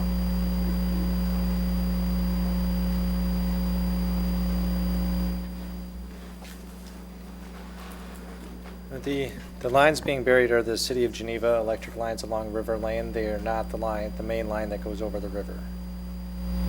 So that line will remain. Thank you. Well, Alderperson Ruby. Thank you. Was Amy done? Amy, do you still have the floor? Yeah, I just had the one question. Thank you. Okay. I have a question for you. sure. Is there a process for a non-affordable housing developer to add affordable units? I mean, they can partner with somebody who has experience with affordable housing. I just wanted to, if this is a possibility, I mean, we talk about affordable housing a lot, so I just wanted to explore, now seems the time, if there's interest in exploring, if we're giving them over $8 million in TIF money, I think it's appropriate to ask. I'm going to cut you off there because it's not really RDA. You're getting into the Okay. project. So, Okay. So that would be. All right, well, something to think about.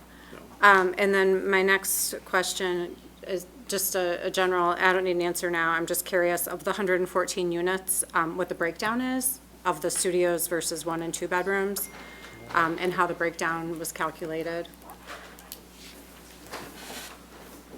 So I don't have the number exactly in front of me, but typically we do, and in this project as well, around 50% one bedrooms, Okay. 32 bedrooms, 35 two bedrooms, and then 15% studios.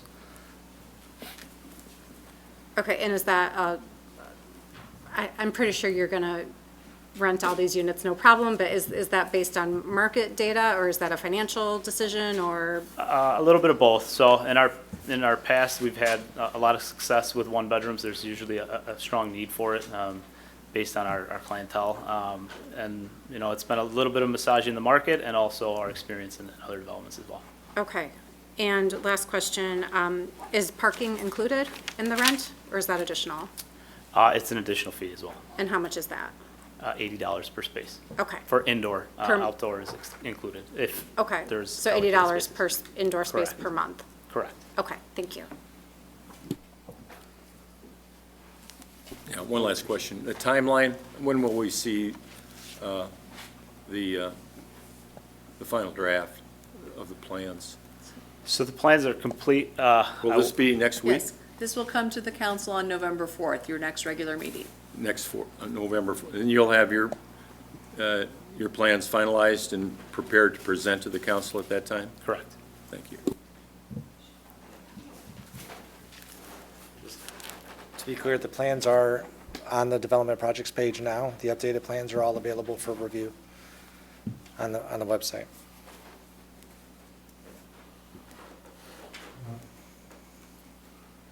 Alderperson Kazarog. I just have a question. If this doesn't pass, can we even bring it back? Mr. Chairman, I'm happy to answer that question if I may speak candidly to the committee and to the community. Okay. It's my understanding, Alderperson Kasserad, should this committee of the whole not advance this for additional consideration by the council, it is likely we will lose this opportunity. It's not a threat, I think it's just reality. If there is not certainty that we will at least discuss and review again, without a modicum of certainty that we'll have the chance to review and discuss again, I think we risk losing the opportunity.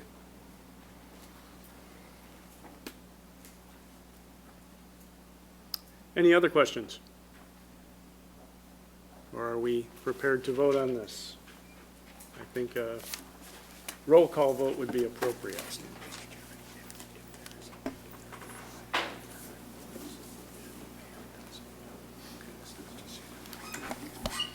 All right, Bowering, Aye. Bruno, Aye. Ruby, Aye. Kilberg, I'll abstain.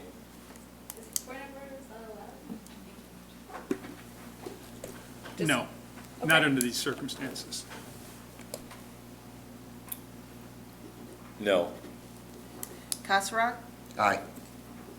Marks, Yeah, I'll let it go to the council, I want to hear more. Mayor, Mayor, aye. Paschke, Aye. Swanson. Nay. It's a 7-2 vote.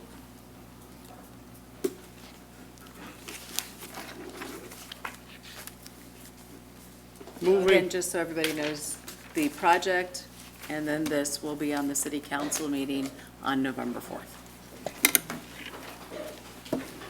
moving on, items of business, item 3C. Consider draft resolution authorizing execution of a tourism investment agreement with the Aurora Convention and Visitors Bureau. Is there So such a moved. motion? So moved. Bowering and Burnham? Sure.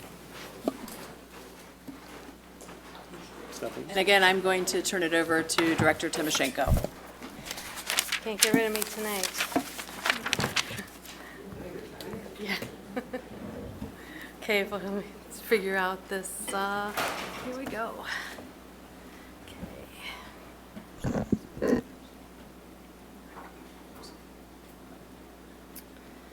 Okay, thank you. So tonight, we are presenting recommendations for tourism investment strategies that will help us meet our strategic plan goals.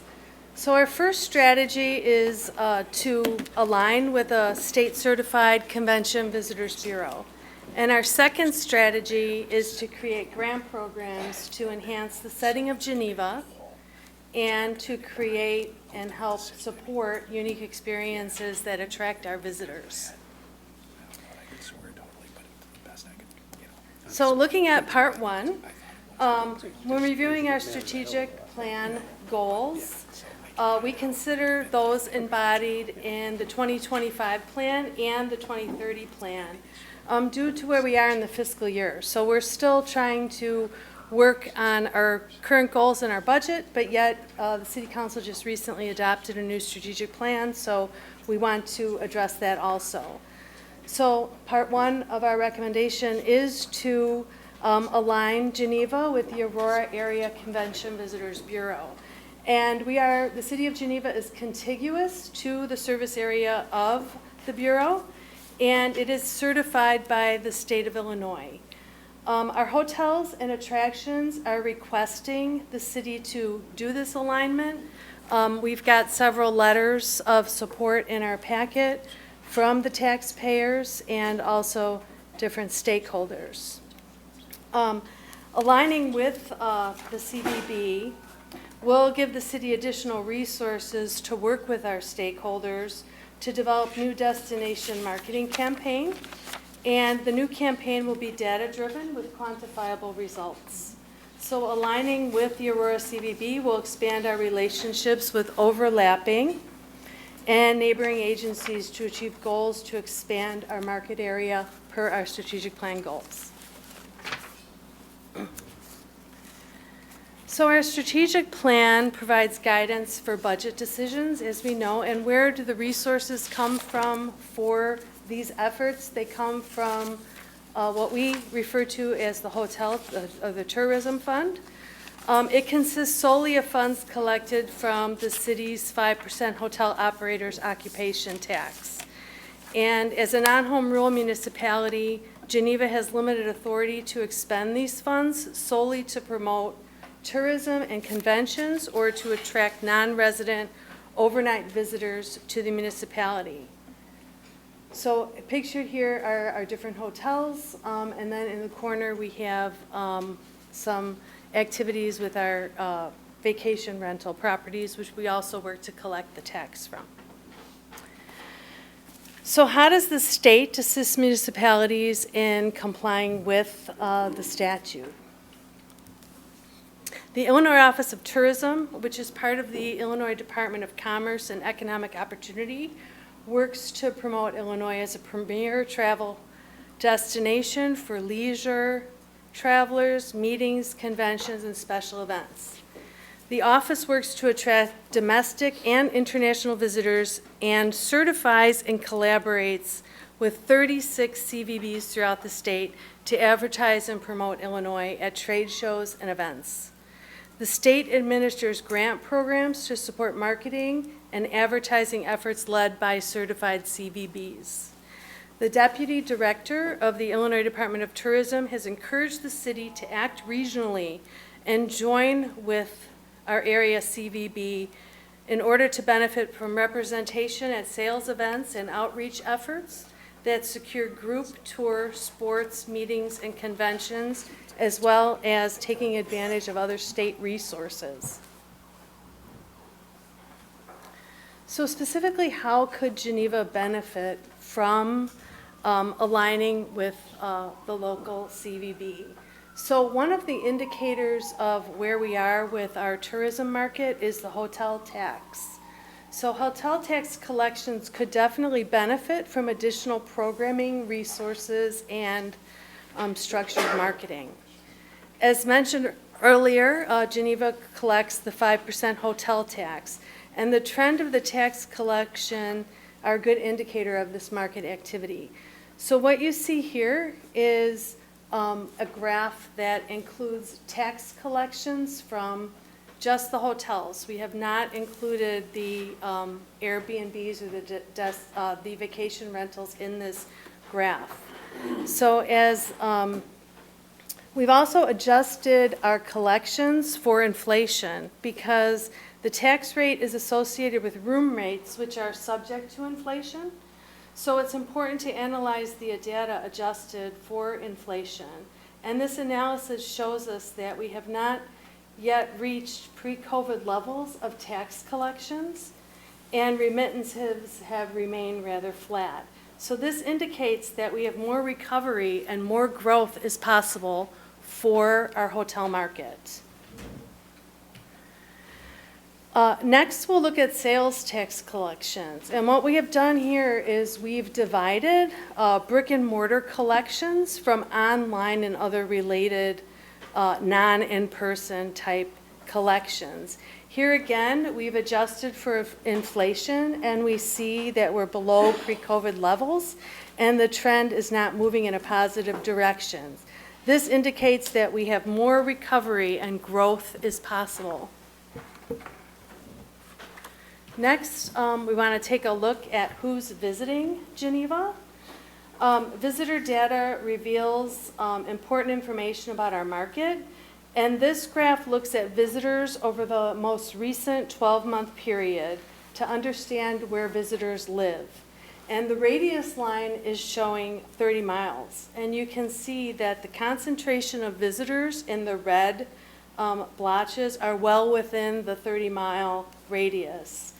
Actually, we have 70.46 of our visitors are currently from 30 miles or less. 79.43 are from 50 miles or less. And this is important because the tourism industry standard for visitors that need hotel room is 50 miles. So this is not a new trend. We've seen this when reviewing pre-COVID data. We see a similar trend.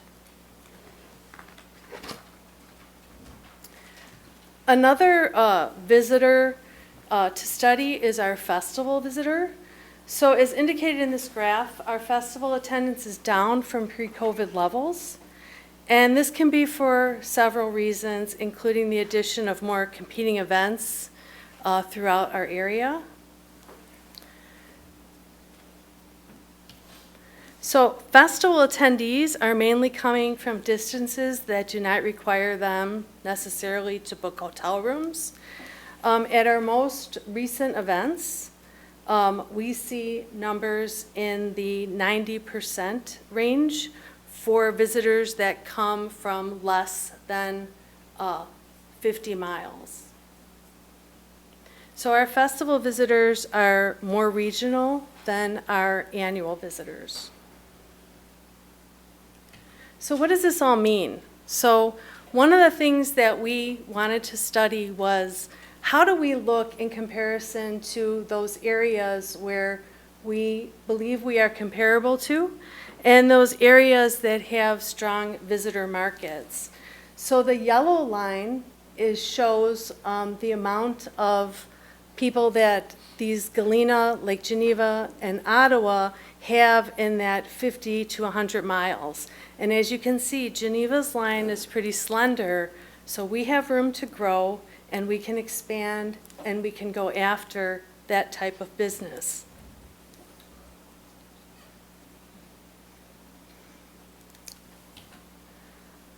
So aligning with the Aurora CVB can help Geneva to grow that 50-mile plus visitor market.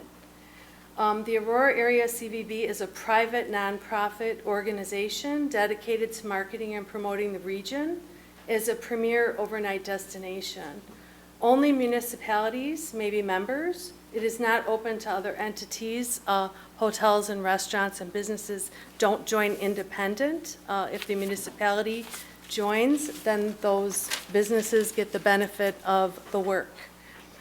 Representatives from the CVB are here tonight to provide an overview of the services that they provide, specifically to attract group travel for meetings, conventions, trade shows, sporting events, and in the communities they serve. What I'd like to share with you is that I had an opportunity to review a sales and marketing report from a 30-day period.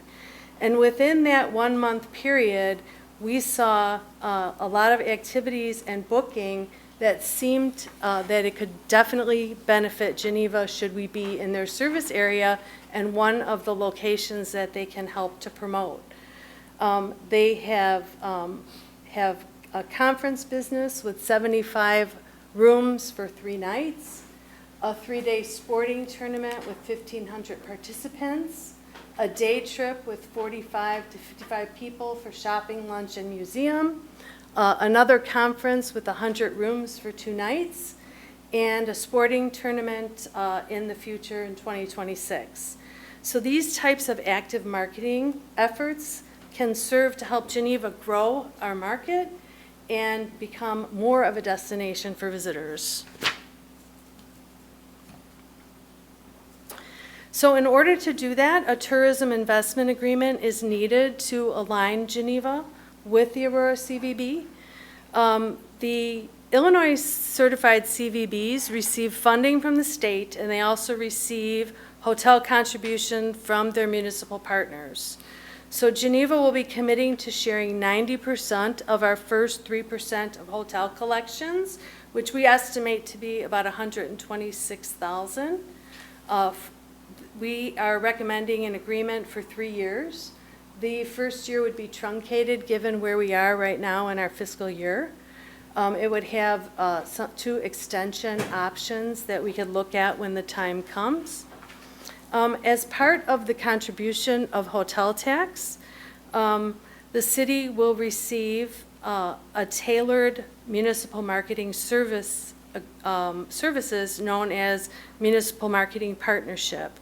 So this is where 40% of the money that is contributed is set aside just to market something specific for Geneva, to be a unique marketing destination, tools for Geneva. And this will be structured to reach the travel market with the greatest likelihood of needing those overnight accommodations, again, that 50 miles or more.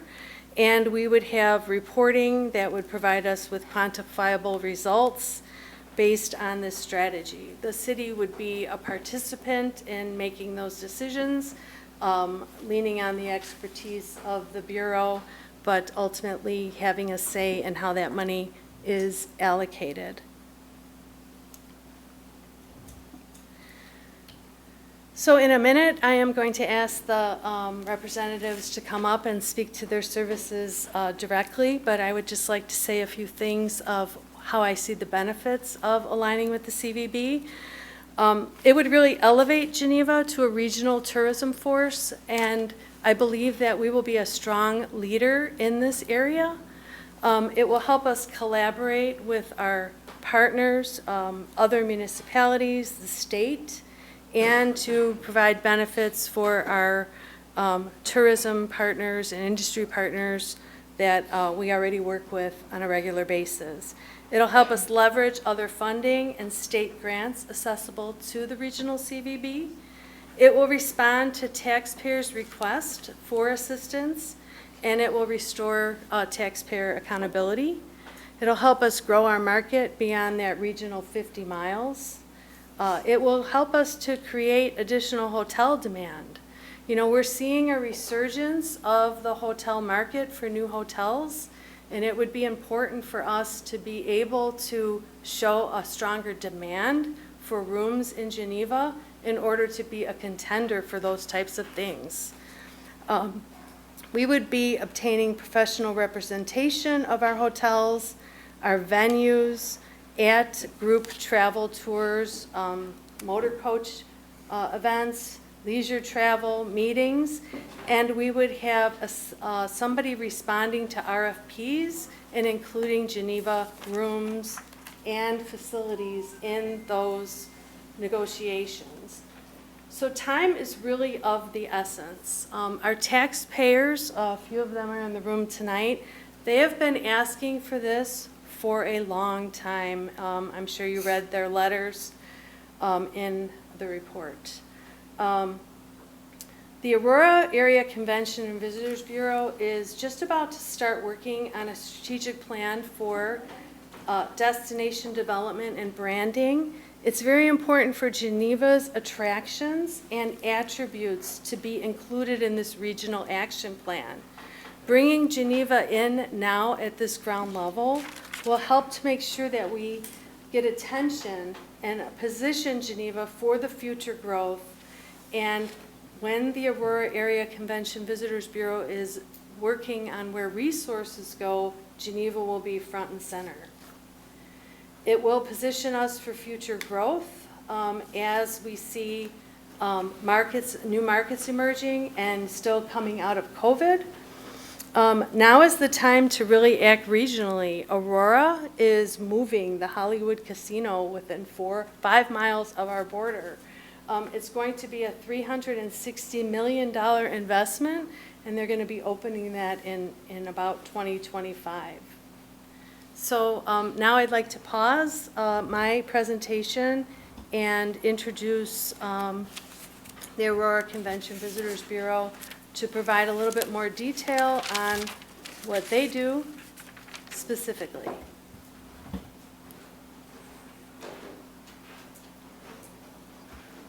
Thank you, Kathleen. Sure, I think I was. Just, Yes, you just hit here. Okay, very good. Thank you, Chairman, Council, and Mayor for having us here today. We appreciate your time and your consideration of this proposal.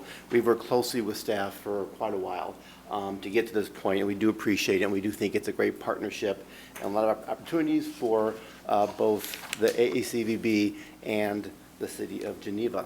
I want to introduce our tourism team, and they're actually all here today in the audience. So we have James Cardis, our Director of Marketing, been with us 8 years. Strong background in digital and social campaigns and advertising. Lisa Wisner, our Director of Sales.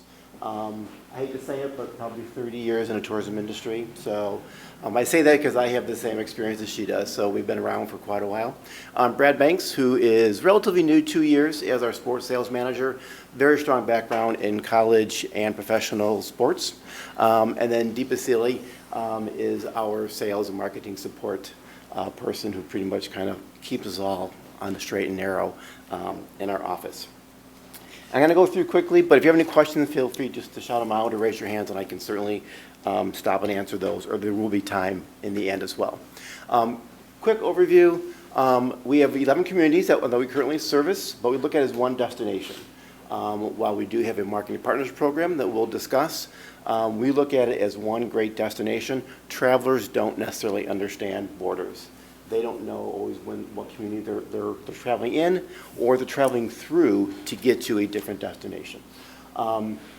Funding, we'll talk about our tax and grant funding, and then our key markets, which primarily, as a non-traditional vacation destination, we look at those group markets of sports, meetings, and tour and travel as a big part of what we do as a destination marketing organization. Our funding model, everything on every level of our funding is based on hotel motel tax collections. Our local tax receipts that we receive from our partnering communities, all of our state grant dollars are state collected hotel motel taxes. So everything that we do comes through some kind of bed tax collection, whether it's local from our partner communities or it's state of Illinois and our tourism grant programs. They're all state tax dollars based on hotel motel tax collections. So our job is to put what we consider heads in beds to generate more overnight stays, increase the tax revenue for the state of Illinois and our local communities that are supporting us. And they stay in hotels, they're going to eat in restaurants, they're going to shop, and they're going to do things outside of the hotel as well.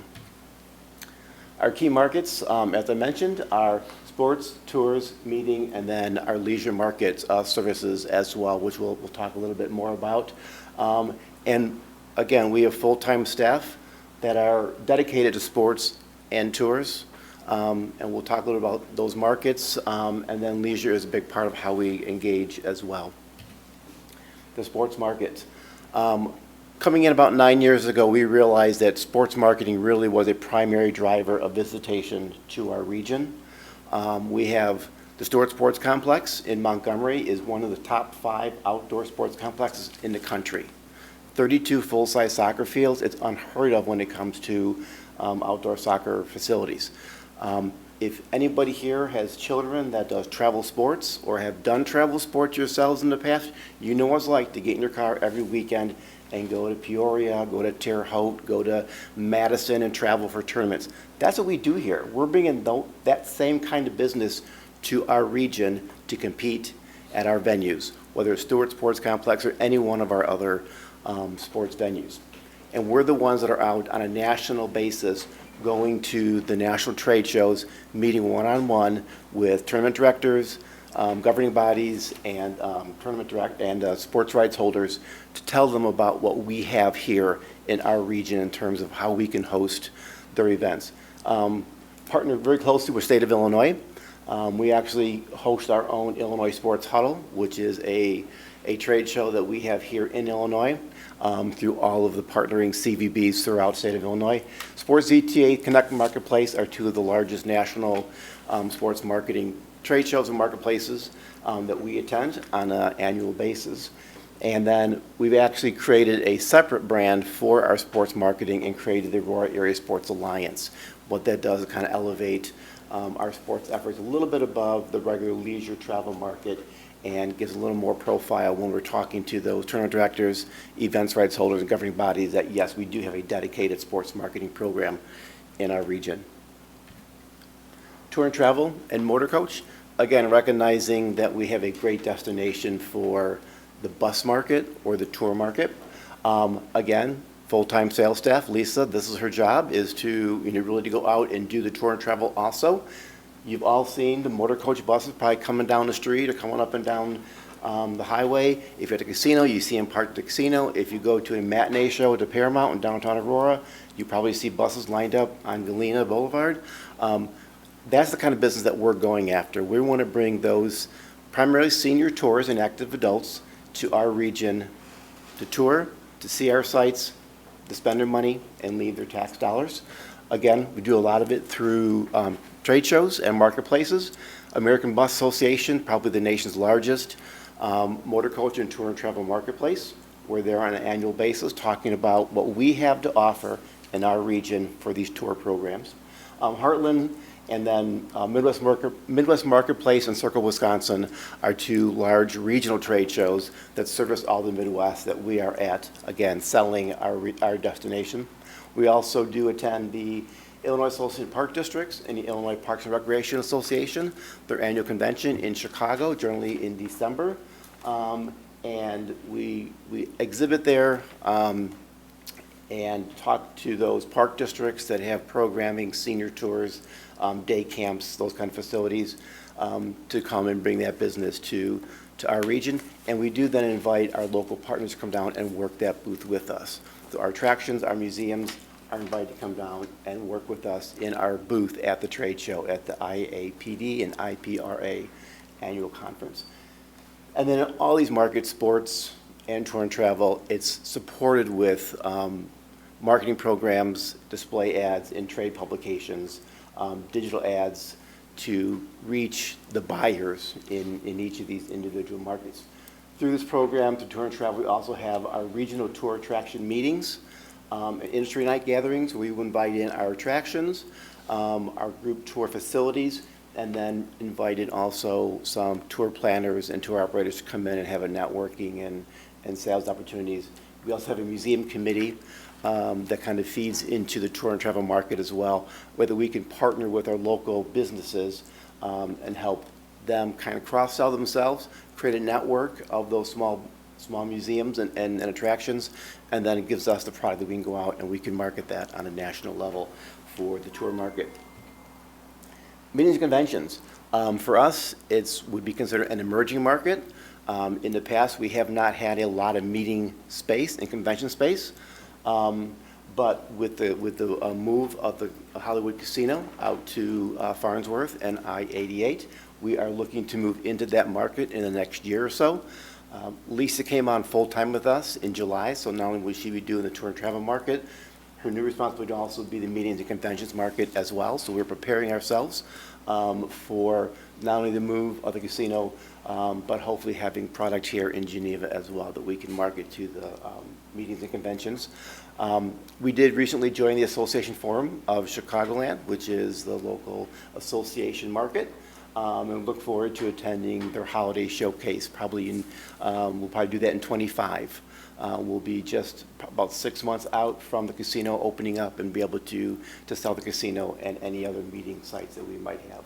And then certainly we can support this emerging market through other national venues, small market meetings, Illinois meetings and events, not only trade shows, but advertising in those trade publications and in the market as well. So we look forward to really growing our meetings and convention market, something we have not been able to do before. The new product coming online in the next year and a half to 2 years is going to really elevate our meetings and conventions opportunities, and then also help fill some of that weekday business where some of our hotel partners might be a little bit soft. We can bring in some of those meetings that right now are probably going elsewhere. but we can help support our hotel partners through meetings and conventions, as well as end of weekend sports and tour market. And then there's always leisure travel. And that's what we all think about as tourism, is we're going on vacation. We're going to the Dells, we're going to Disney World, we're going to Door County, wherever you want to go. So we do that too. We don't want to ignore the fact that people come here and they want to do fun things, and they want to see our sites, they want to stay in a hotel, they want to kayak or canoe on the river, they want to ride their bikes on the bike paths. So we spend a lot of effort. James Curtis, Director of Marketing, primarily covers all of the leisure marketing here as well. It is a year-round program, so we never really stop promoting. We obviously have high season in the summertime, but there's always something to do in our region year-round, and we don't ever want to ignore that. A lot of it is through seasonal print and digital campaigns. So we'll do a summer campaign, we'll do a fall holiday campaign, we'll do winter campaigns. We'll talk a little bit about our destination intelligence platform in a second, and that is our Datify platform.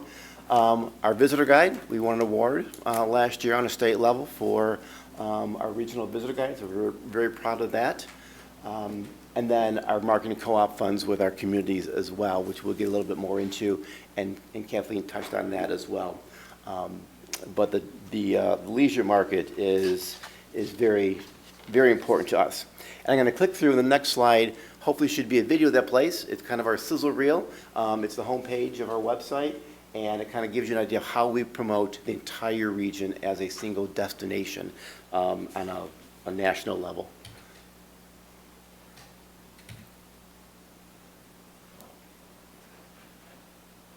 Is there volume?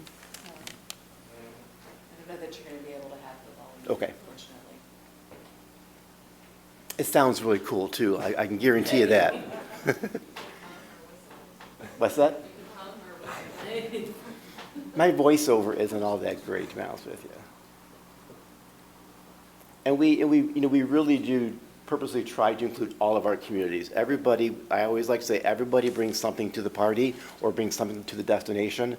And I think this reel really does create a broader destination for the entire region.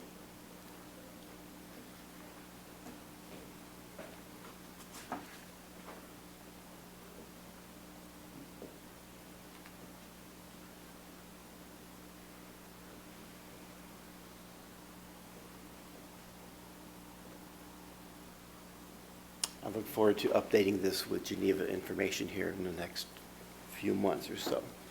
So it's I encourage you to go onto our website. You can see it's right there on the homepage, and I guarantee you there's volume on the homepage on our website. Take a look at it, but it's a really great video, and we're very proud of that. And this is getting into our leisure campaigns and our Datify integrated platform. And this is a program that we use and we subscribe to that helps us really manage our leisure marketing campaigns and being able to better track our marketing campaigns. So, for instance, we can run our leisure campaigns through the Datify system, through that platform, and it gives us this kind of marketing and trackability of our marketing campaigns. We can actually run that campaign and see the entire marketing funnel from impression right down to in-market visitation. If you have your cell phone in your hand, we're tracking you and we're hitting you through our Datify programs. And this is a heat map that shows where our visitors are coming from in the region. Try to keep it 50 miles or greater. And this is an example of our spring-summer campaign for this summer. And these started probably back in May and have run through September-ish, maybe early October. So this isn't really even necessarily our entire marketing analytics, but this is what we've run through our Datify program for spring-summer of this year. You can see we reached 5.5 million impressions through our digital campaigns. Just shy of 28,000 total clicks to the website. Through the program, we know who is coming in and visiting our destination because we're tracking them. We know when they show up in market. 12,240 in-market visits are tracked through our programs, $2.2 million economic impact, and through our marketing spend, we're looking at a $51 return for every $1 that we spend through our digital marketing programs. And again, it doesn't include when we do ads in Midwest Living, we do the State Travel Magazine, we do a lot of social media marketing as well. That would not be reflected in this. This is strictly our Datify marketing information. So this is a piece of our leisure consumer. This is what we can track, and we can say this is what we've done, but certainly it is not comprehensive of everything that we're doing to reach the visitor audience. And what does all that mean for the local economy? In 2023, on the calendar year, visitor spending in our region was $274 million. Local tax receipts for our supporting communities exceeded $13.5 million, and tourism in our region supports 3,000 jobs in the industry. Those are 3,000 jobs that would not exist in our hotels, in our restaurants, in our shops, our attractions, without the added consumers and the added visitation that we're bringing in through the visitor audience. So it is a big industry, and it's something that we don't see every day. We see it because we're living it, but residents don't necessarily see it every day. But it's a big industry, and we're generating a lot of revenue for our region and the state of Illinois. And on a more local level and a more organizational level of what we're doing, this actually represents our fiscal year 24. We're on a July 1 fiscal year, so we're kind of just early in our FY25, but this is our numbers that get us through the end of our last fiscal year on the sales efforts. $4.5 million in leads that were booked or pending through our sales efforts, whether it's sports, tour and travel, or our small meetings that we do kind of dabble in, but $4.5 million in booked or pending leads for those three primary niche markets that we work in. 4.7 million estimated trips that have come through and have visited our region, and again, based on the information we can pull through our Datify platform, who actually is in market that we have serviced and fed our messaging to. And our website visitors, 343,825 visitors for our fiscal year. And we just launched early this year in January a brand new website. So we have seen incredible growth in our web traffic and engagement with the new website. So we're very happy with the way that is performing for us. Destination benefits. Some of this may be a little bit repetitive from what Kathleen said, but really what we're allowing, for Geneva is to leverage your local investment with a much larger tourism budget. Not only with the state grant dollars that we can receive as a certified CVB, but also leveraging it with the other funding municipalities within our destination. So you're leveraging local monies with state monies to create a much larger budget and effort for tourism. The partnership model, you are our partner. The City of Geneva is our funding model. If there is a business, a hospitality, tourism-related business within the city, they will receive services, and they're part of our overall destination marketing. No one has to pay separately to be part of that. We are a destination. We want everybody to be included in that, and the greater product that we can offer, the greater our destination is, and the better we can sell it.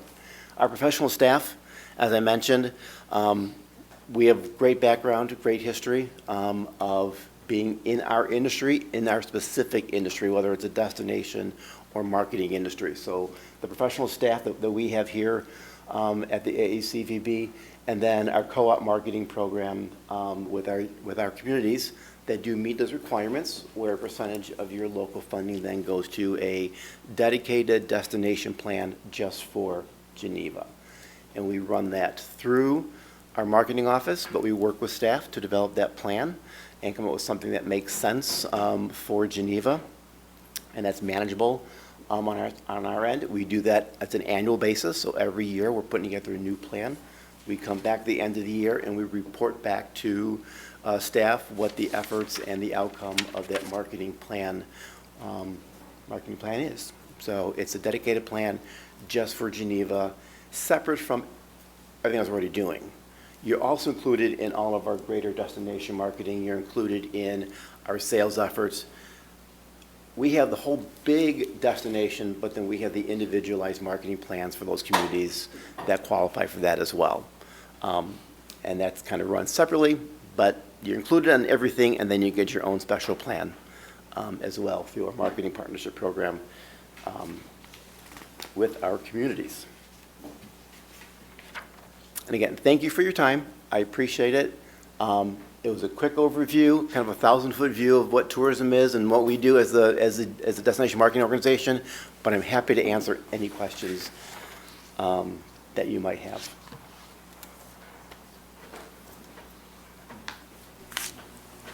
Alderperson Bruno, and then Kilgore. Thank you, and thank you for the presentation. This is really just a mechanics question for my curiosity. You would have city staff, city stakeholders physically participate in activities at your offices? As a supporting member or community, you would have actually two board representatives on our board of directors. So the city would be able to appoint one city appointee to our board of directors, and then as a funding community with hotels, you could then also appoint one hotelier to serve on our board as well. So you'd have that board representation.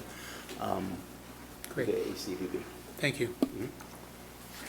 Alderperson Kilgore. Thank you for being here tonight. I appreciate it. The formula for our fee, we're showing somewhere over $300,000 in hotel motel tax revenue on an annual basis. I just used a factor today as I worked with this of 315,000, which is pretty close to the 323 that was shown earlier. And the 3%, which is really 60% of that amount, would be about $190,000.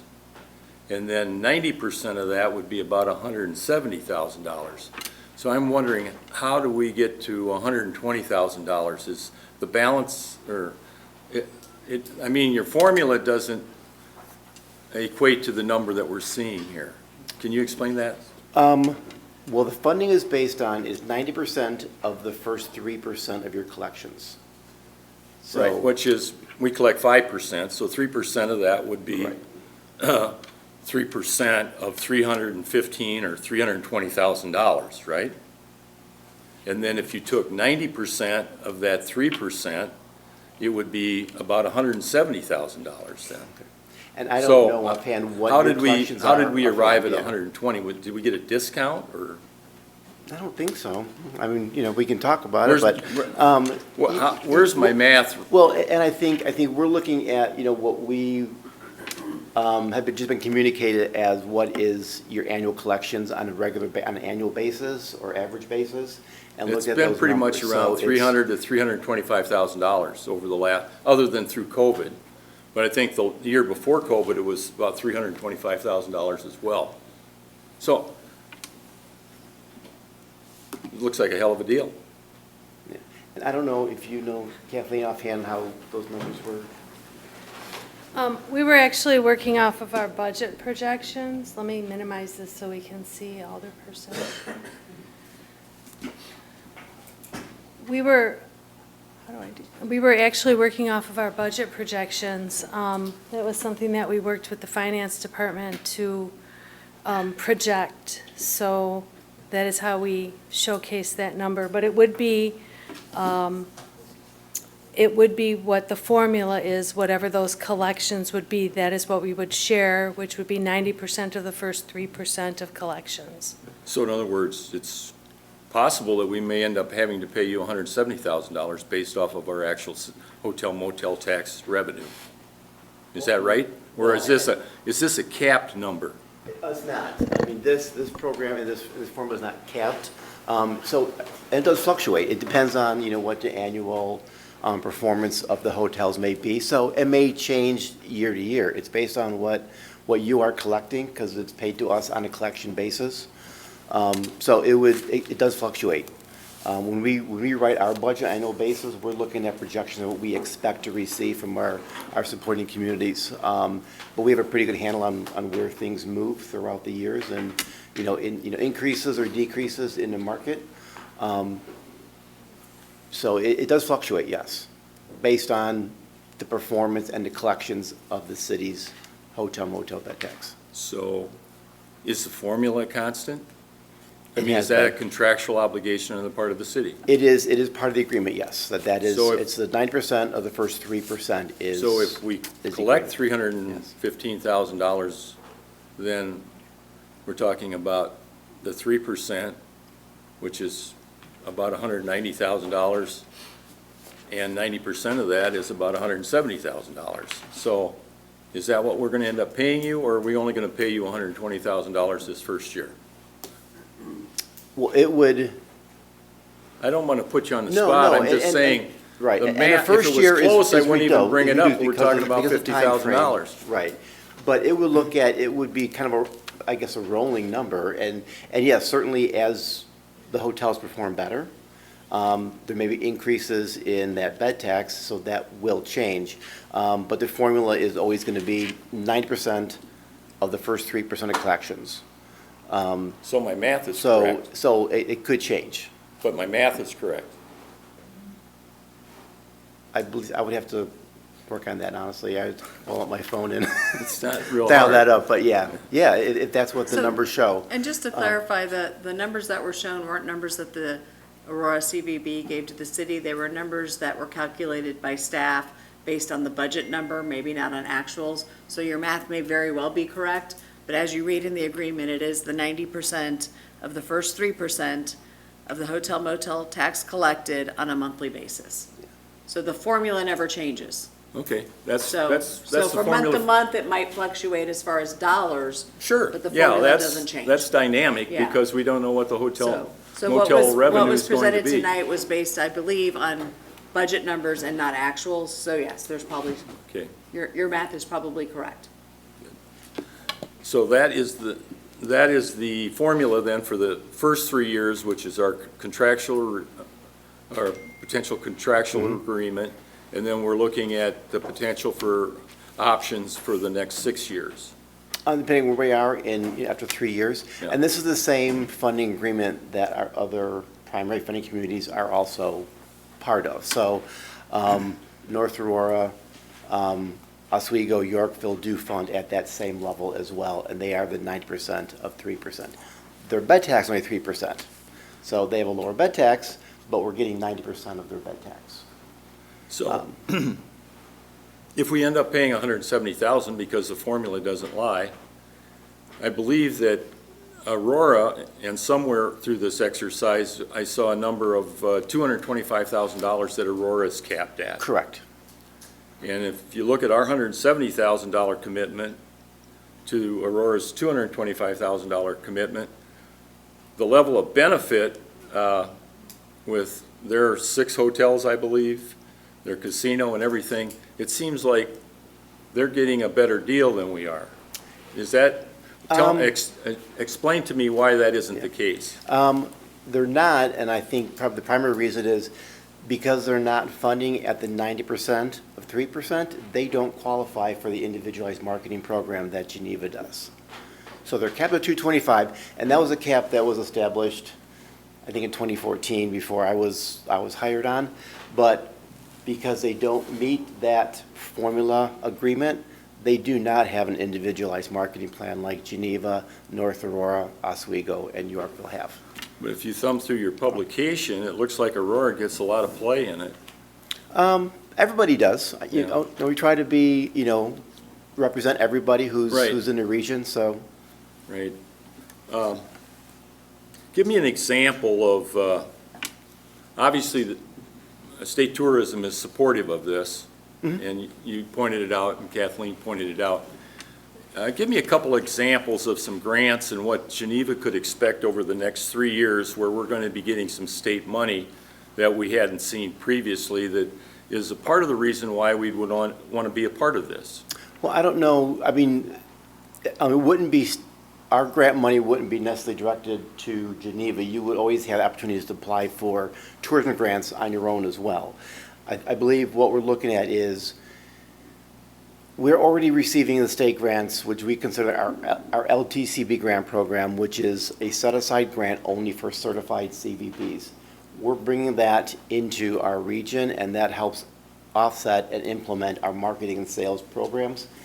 Geneva has the opportunity to be part of that and to leverage your local bed tax collections with a greater pool of money in terms of not only state grants, but then the local funding from other communities as well. So there's not necessarily specific grants that are going to come through directly to Geneva. We apply for grants all the time, whether it's a marketing partnership grant. We're actually sitting on a grant for, it's what we call our incentive grant program. It's a new program through the state of Illinois set aside for tourism and event support. Those are monies that possibly we could bring to Geneva depending on the product and what the instance is. But what we're looking at is being able to leverage your local dollars with a state grant program that is exclusive to us as the regional certified CVB. So as far as additional revenue then in Geneva, that there isn't any assurances that you can give us tonight that sometime over the next 3 or 4 years, we're going to see some additional revenue that's going to come back specifically to Geneva. That's not the case, is what you're saying. Well, hopefully you will see. We'll apply. Yeah. But. And we can help, we can support, if there are applications and you're going to apply for a grant, we're certainly be happy to help you do that and have letter of support, and that will go a long way with the tourism office for those grant programs. Certainly, hopefully through our efforts, you will see an increase in hotel, motel, bed tax collections, which, yeah, it's going to benefit us, but there's still then, 2+% of bed tax that's staying with the city that will be your revenue stream that we're not going to take advantage of, and then that also then increases food and beverage taxes and other useless fees that those visitors are going to be paying locally here in Geneva. How do you deal with a community like Batavia that really doesn't have any motels other than maybe Airbnbs? Mm-hmm. How do they arrive at a hotel motel tax factor or They don't revenue? have one. What? So in other words, they're taking out of their general fund. No. The only funding sources we have are those communities that have a hotel motel bed tax and are making those collections. If there is no bed tax, there is no funding stream from some of those smaller communities that don't have hotels. But they're a part of your. They are. So we use a product. We want to make sure that we have their product is part of our destination, but they're not going to house any of those guests. For instance, we're hosting, or we help bid on, and we're hosting the Illinois Main Street Conference next month in Batavia. They bid on it. We help them bid on that conference. They're getting it. Those hotel rooms are not going to be used in Batavia. They don't have a hotel. So other hotels in our region is getting those hotel benefits. So it's very similar to, I mentioned, the sports complex in Montgomery. There are no hotels in Montgomery, but they have an incredible sports complex that we want in our destination, and we want to have something to sell. So we can sell that sports complex because they are a part of our destination. If they're not part of our destination, they don't get any coverage and any support from our office. They're in your publication, though. Well, it's because they are a part of our organization. They So send do a they letter pay- in. Is it like advertising then? No. And how do you generate revenue from those that don't have a hotel motel We don't. source? We don't. There is no funding source from those communities So that they don't have don't, hotel doesn't motel. cost them anything to be a It part? doesn't. It does not. But they have a product that we want to include in our destination. That's how we look at it. Okay. And the hope is they will develop a hotel at some point. They have a hotel tax in place, they just don't have a hotel to to pay into it and to collect it.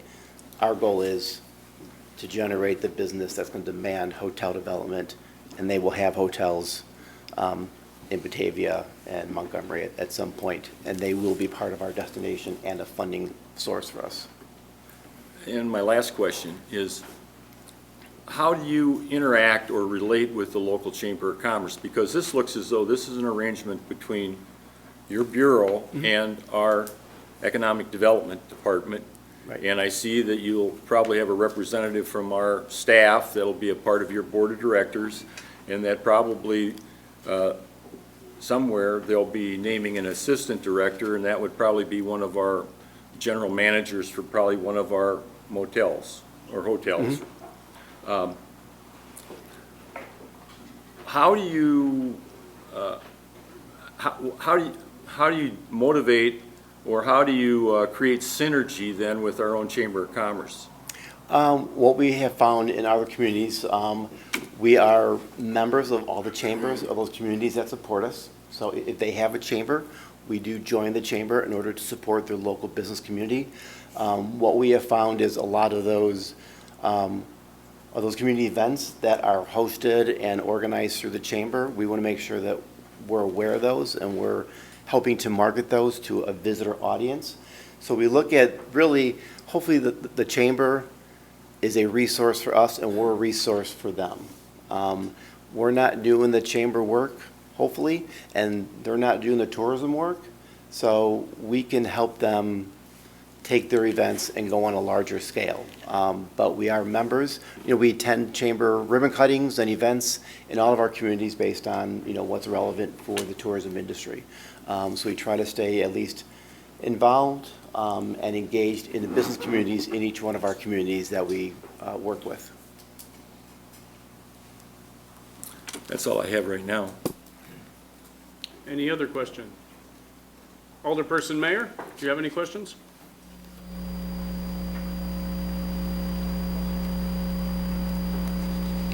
I do not. Thank you. Alderperson Kazarat.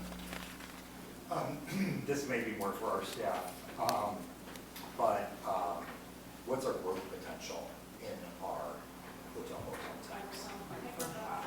What's our growth potential in our hotel motel tax? So what's, like, if everything was occupied every single night? You know, we do have a hotel representative here, if you'd like to ask him some of those questions about More asking in the aggregate, occupancy of the hotel. I know that, I'm sorry, I'm trying to figure out how to get Alderperson Meyer back up. I think I have to go over here. There we go, we almost. Let's see, almost. Am I supposed to do something more, or? So I know that when I talk with hotels, we have very different hotel markets. So the Harrington, they're very interested in working to grow meetings. They're interested in growing weekday visits, which they have a really great weekend visit, but they're looking to grow their market during the week and for meetings. And they've talked to the city about that ever since I've been here. I think that the Comfort Suites, who the owner is here, and he could speak better on his property than I can, but they definitely have opportunities to grow, to be able to take advantage of the sports rooms. And they also do some corporate travel where they book that kind of business.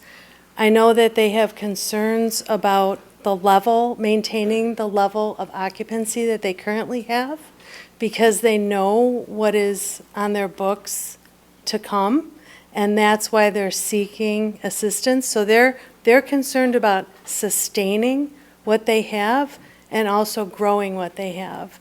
So from those two perspectives, I see that there is growth opportunity for both of those properties. I can't quantify that in a percentage, but I know what I'm being asked for. I know what they're asking us for. And similarly, I get asked a lot about other things too, like motor coach tours. Why don't we see, more motor coach? I get asked questions about how can we better partner with some larger venues? Why don't we package Geneva in a way that you could see a show one day in Aurora and then spend another day in Geneva shopping and enjoying what we have to offer. And so I think that, on every level of our economy, there's opportunities to grow our market through the partnership.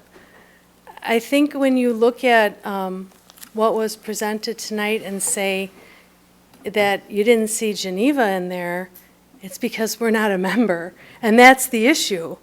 You're not seeing Geneva in there.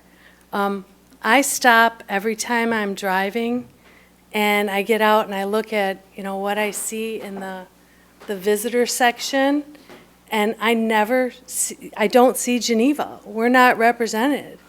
So, you can't, I don't think that you can judge what we're not getting when we're not part of the marketing.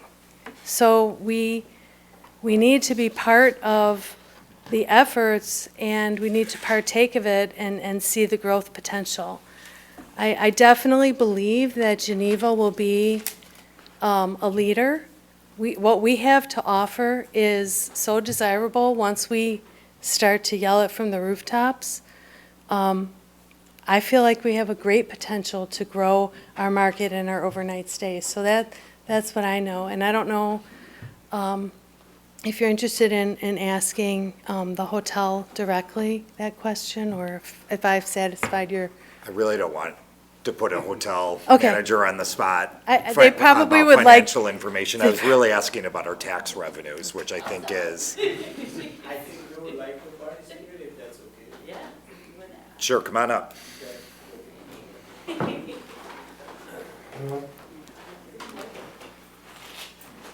you so much for that. Thank you No for problem. having us. I'm Kim McNamara Gonzalez. I am the Director of Sales and Marketing with the Comfort Inn, and this is. I'm Max Thacker. I'm the owner of the Comfort Inn, so it's in Geneva. So, I've been at the property for about 10 years now. I ran Hilton properties all over Illinois, worked with all different CVBs, even St. Charles CVB before it became the Business Alliance. So I have been pushing for this for a while, even with our future, or our past owner. I can give an example. The chamber is great for local events. I mean, 100%. It's important, get the surrounding towns involved. The problem is, we've gotten maybe 10 to 20 room nights a year with them.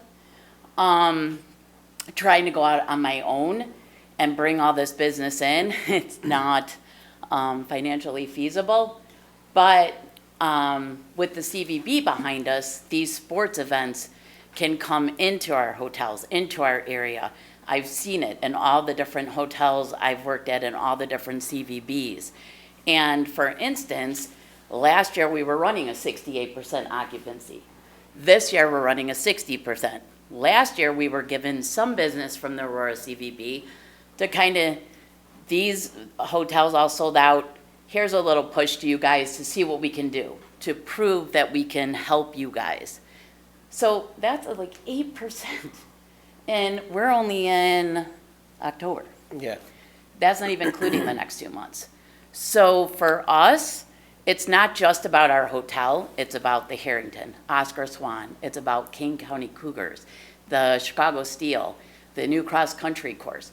All of those venues will draw people into our area. And with the casino going up, I feel like this is a no-brainer for us. I don't know politically if that's okay to say, but for us, it's a no-brainer because it's not just about our hotel, it's about bringing people into the entire area of Geneva. I think it's definitely going to bring a lot of weekdays business that we are lacking right now. Weekends is pretty much good business, at least we have, we can survive with that. What we are lacking is a lot of the, hosting the meetings in the area, if that happens, and also the overnight stay. Lot of outstate visitors, they are the one is cream and butter, they will spend money in Geneva, and that's what we want to see. It's just funny to even say that so many times we have to cancel reservation from Lake Geneva. They thought that they book into Geneva in Lake Geneva. Right. So it's like our name needs to be recognized. Geneva is a great town. We want to make sure that we have a tremendous amount of marketing outside of the local marketing that we have. And I think, great question to you. I mean, I don't want to change the topic, but I think I'm good in math too, as well as you are in it. But my understanding that the way it was represented, that if you see that the $40,000 or $50,000 coming back to Geneva local marketing, that they will be spending. So I think the number that 126,000, it shows an like net impact of Geneva as like spending the dollars. That was my understanding, at least I thought it. But we certainly would love to have this opportunity to join with Geneva, because that money that will be going out as far as the tax dollars is a concern. I understand that. But I think the amount of the growth that the whole city will get from not only the hotel tax, but also all the other businesses, the gas stations, the restaurants, the Geneva Commons. I mean, people will be spending money because they are coming from outside. And we are also at our hotel handing out those Geneva directories and all that to make them and stay with us and spend money in Geneva, so that it's add up all the revenue back to the city that we would like to do. Thank you. Thank you. Thank you.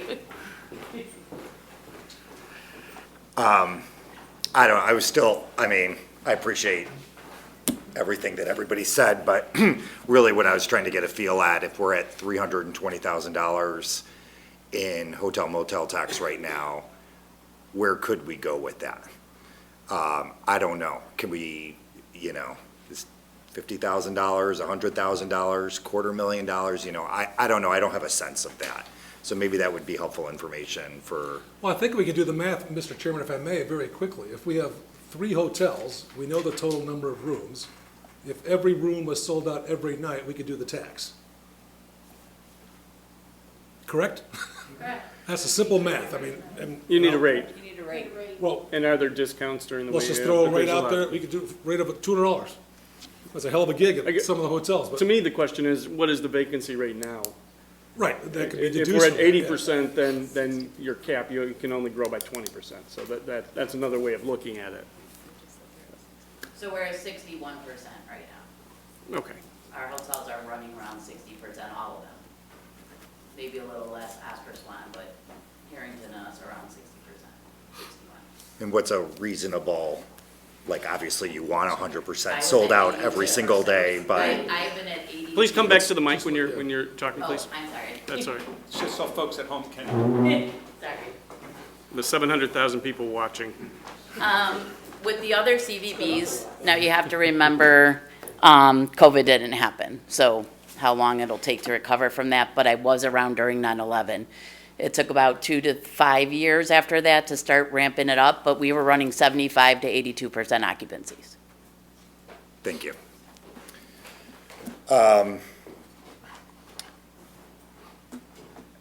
I guess this is definitely for staff here. What are the impacts of, I know the next topic is the grant program, and that intimately involves the Chamber of Commerce, but specifically here with the CVB, what is the impact on the funding for the Geneva Chamber of Commerce? Do you want to answer that? Well,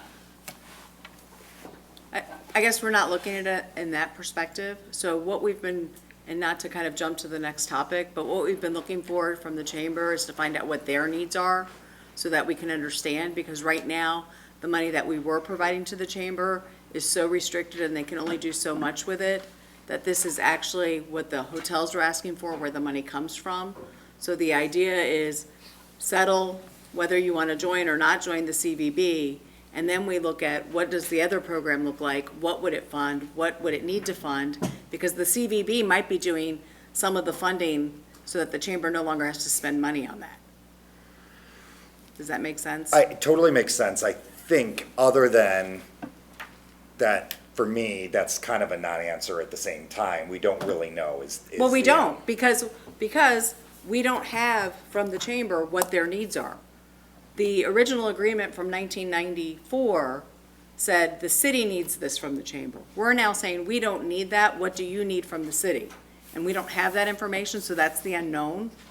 And because some of this marketing dollars comes back to the city, those are dollars that could be used to advertise the festivals, which is money that the chamber was spending the hotel motel tax for.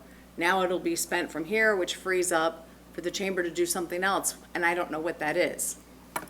So that's why I think they're actually two distinct conversations, and by just trying to talk about it in terms of just funding, we miss the bigger picture.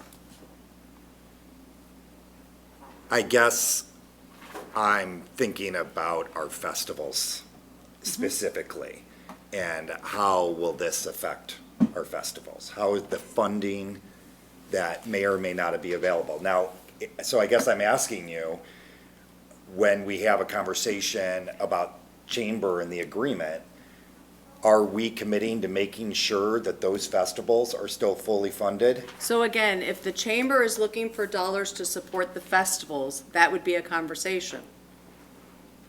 Right now, I don't know, the funding that they use for the festivals right now are for advertisement, and then we provide in-kind services. Understood. So if the advertisement is no longer required for them to spend dollars on, you're left with the in-kind services. Does that make sense?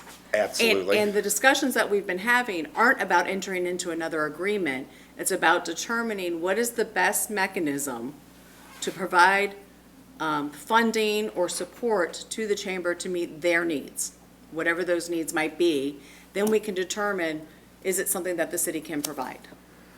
I mean, I know it's our prerogative, but what I'm trying to get a feel for is, are we fully committed to That's a making- council decision. That is not a staff decision. And that's a conversation that hasn't happened yet because we don't have the information to provide you. Okay, well, I guess then, I guess the problem I'm having in terms of deciding is, I want to make sure that we are committed to our local Chamber of Commerce. And as long as we're all on the same page, and I'm including staff in that, not just city council, I get it, we have the votes, but is that we're all on the same page on that. And I don't want to put the cart before the horse here and take away funding that later we're going to be advised, well, we gave this money to the CVB, so therefore that money's not available to the chamber anymore. So I think that's why timing is of the essence. Right now, you have the CVB that's embarking on a strategic plan that if Geneva wants to be included in all of those futures, now's the time. You have your hotels asking you to join this membership organization. Now is also the time, after November, that we start putting the budget together for the next fiscal year. So once we know what those needs are, then as we build the budget, we provide that funding and where that funding comes from. Because again, and we've said this from day one, our goal is not to take from people and give to other people. Our goal is to ensure that all of the needs are met to the best of our ability to rise everybody up. So that the chamber can focus on chamber, the CVB could focus on tourism, and the city can focus on city. That's the overall, I believe, that's our overreaching goal with our strategic plan and everything else that we've been doing.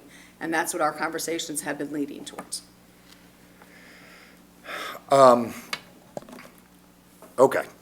And I guess maybe my last question is, when we've talked about this before, I've said, you know, I would consider this as long as there wasn't a long-term commitment. Is 3 years set in stone? Does it have to be 3 years? Is that something that the council can change if we want? Or is that the proposal and it's an up or down?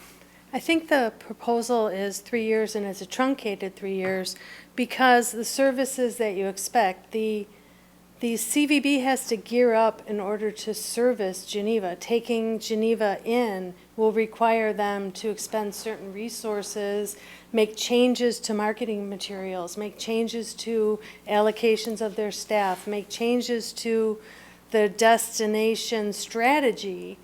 And I think that it's important to have some type of commitment in order to see that fully flourish.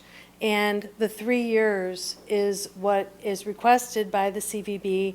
They're willing to truncate that due to the fact of where we are in our conversations. But I don't see how we can expect them to really, rev up everything for a shorter period without, understanding a future. So that is why that timeline is proposed. Okay, I think those are all my questions for now. Alderperson Bruno. Thank you, Mr. Chair. I've long been convinced this is a better holistic way to address this regionally. So I'm perfectly happy with it. For the timeline, for the commitment, it seems like at least 3 years before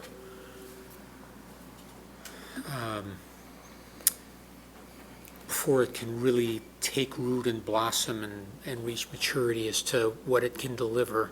So I'd be very hesitant to shorten that timeline, and could be convinced to extend it. So I'm looking forward to this this different tack. I see it could deliver a lot for us. And beyond that, we are approaching 10. I don't know if the chair wants to ask the 10 o'clock question. We have 5 minutes. I promised Alderperson Bowering that I would let her ask her question, and then we will all debate whether or not we should close things down at 10 o'clock. Nothing good ever happens after that. So, Alderperson Bowering.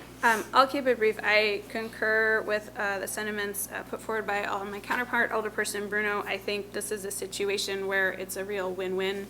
I think I don't see it as taking something away from anyone in Geneva. I think we're joining in and harnessing a lot of wonderful opportunities and material that's already there, and then putting it to work for Geneva.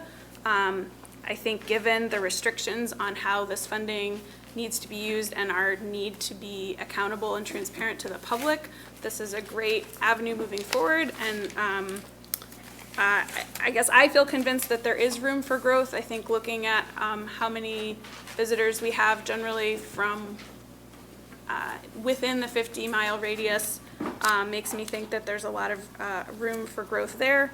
And I think it's important for us to listen to the stakeholders that are asking for this. So I am a strong supporter, and I agree. I think we need to have several years in order to see how it works and what it can do for us. So I have no issues there. Thank you. Does everyone want to continue past 10, after 10 o'clock? Mr. Chairman, point of order, we do have a motion and a second on the floor. I think we should at the very least dispose of this topic. Okay. That's my position. Alderperson Mayer? Yeah, I just wanted to point out that if the figures that we have on the revenue from the sales tax on hotel motel is 320,000, that represents a total revenue of 6.4 million. And if we took the occupancy from 50% to 75%, we could be looking at, instead of 320, about $500,000 worth of revenue from the hotel motel tax. So maybe in the next presentation, that can be, I think that's the math that people are looking for. But again, I think that this is what the hotels want, and they are the ones being taxed. I think that plain and simple means that we should move forward with it. 3 years is not a long time. We should start to see some benefits, but I wouldn't predict that we'd see many benefits in 1 or 2 years. So I think a 3-year term is good to start with, and we should go for this and not worry about not supporting the chamber, because everybody on this council supports the chamber. so we don't want them to be left out for the festivals that we all enjoy.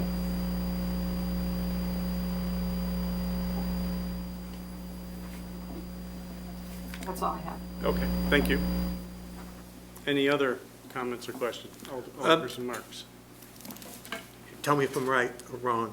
But no, and this is the way I'm looking at this. So we put in 126,000.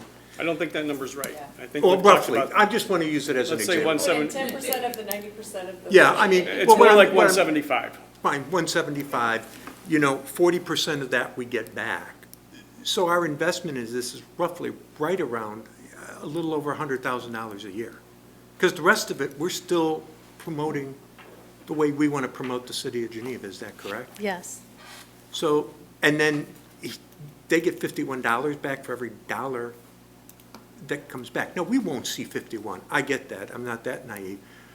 But the multiplication is there because they're just looking at hotel rooms, not sales tax from restaurants or people buying, even if you buy a pack of gum in the store, we're still going to get something from that if they're using it. So I guess we're leveraging our hotel motel tax at this point to try to get the most out of it that we can. And we're still getting something back, which gives us marketing professionals to help us develop a marketing plan for Geneva. Is that correct? Correct. Okay. Agreed. All right. That's the full circle for me, is what I mean, we're not spending a full 174,000 just to that bureau. We're taking 40% of it back just to promote Geneva and the businesses in Geneva. Yes. Okay, thank you. That's all I had. Any other comments? I had some observations. My first was, we discussed this in January of this year, and at that point in time, there was general interest in pursuing the CVB and seeing what it was all about, but at multiple occasions, people said, we want more information. We also want to know how much is it going to cost. Fast forward now to now, not really fast forward, but 10 months later, and we're told that now we have a cost, and it's significant, $175,000, and we're told that time is of the essence, and you've got to do this right now to get in on the ground floor. However, in your presentation, which is a very good presentation, you said that a new plan is done every year. So I guess, why is time of the essence? Why can't it be addressed in the next year? And because we are negotiating how we spend our advertising budget or the chamber agreement. I think we have to look at it holistically. And there are two pieces to this, and to do one in front of the other, as Alderperson Kozarog said, I don't think is a good approach. I think we need to do both together. So I'm not seeing the time of the essence. Well, and I think, talking about the plan changes every year, that would be your marketing plan, your individualized marketing plan for Geneva. We do that annually. So that's every year we have a new plan for you guys. And we report on the previous year, and we create a new plan based on what your needs are on an annual basis. I think what we're looking at in terms of time of essence is our strategic plan, which we don't do every year. This is probably a once in a 15 to 20 year program. This is going to be a 12-month strategic plan, destination development for our region, and what is tourism going to look like in 3 to 5 years from now. And that's what is of the essence, is that Geneva needs to be part of this strategic plan, and we're kicking this off probably next month or so. We'll be ready to move forward with our plan. And then same thing goes with our visitor guide. We do that on an annual basis. We'll start developing our visitor guide for 2025 here late this year, early into the first quarter of 25. Again, it's printed once a year, so once it's done, it's done. We want to have Geneva part of our new visitor guide next year.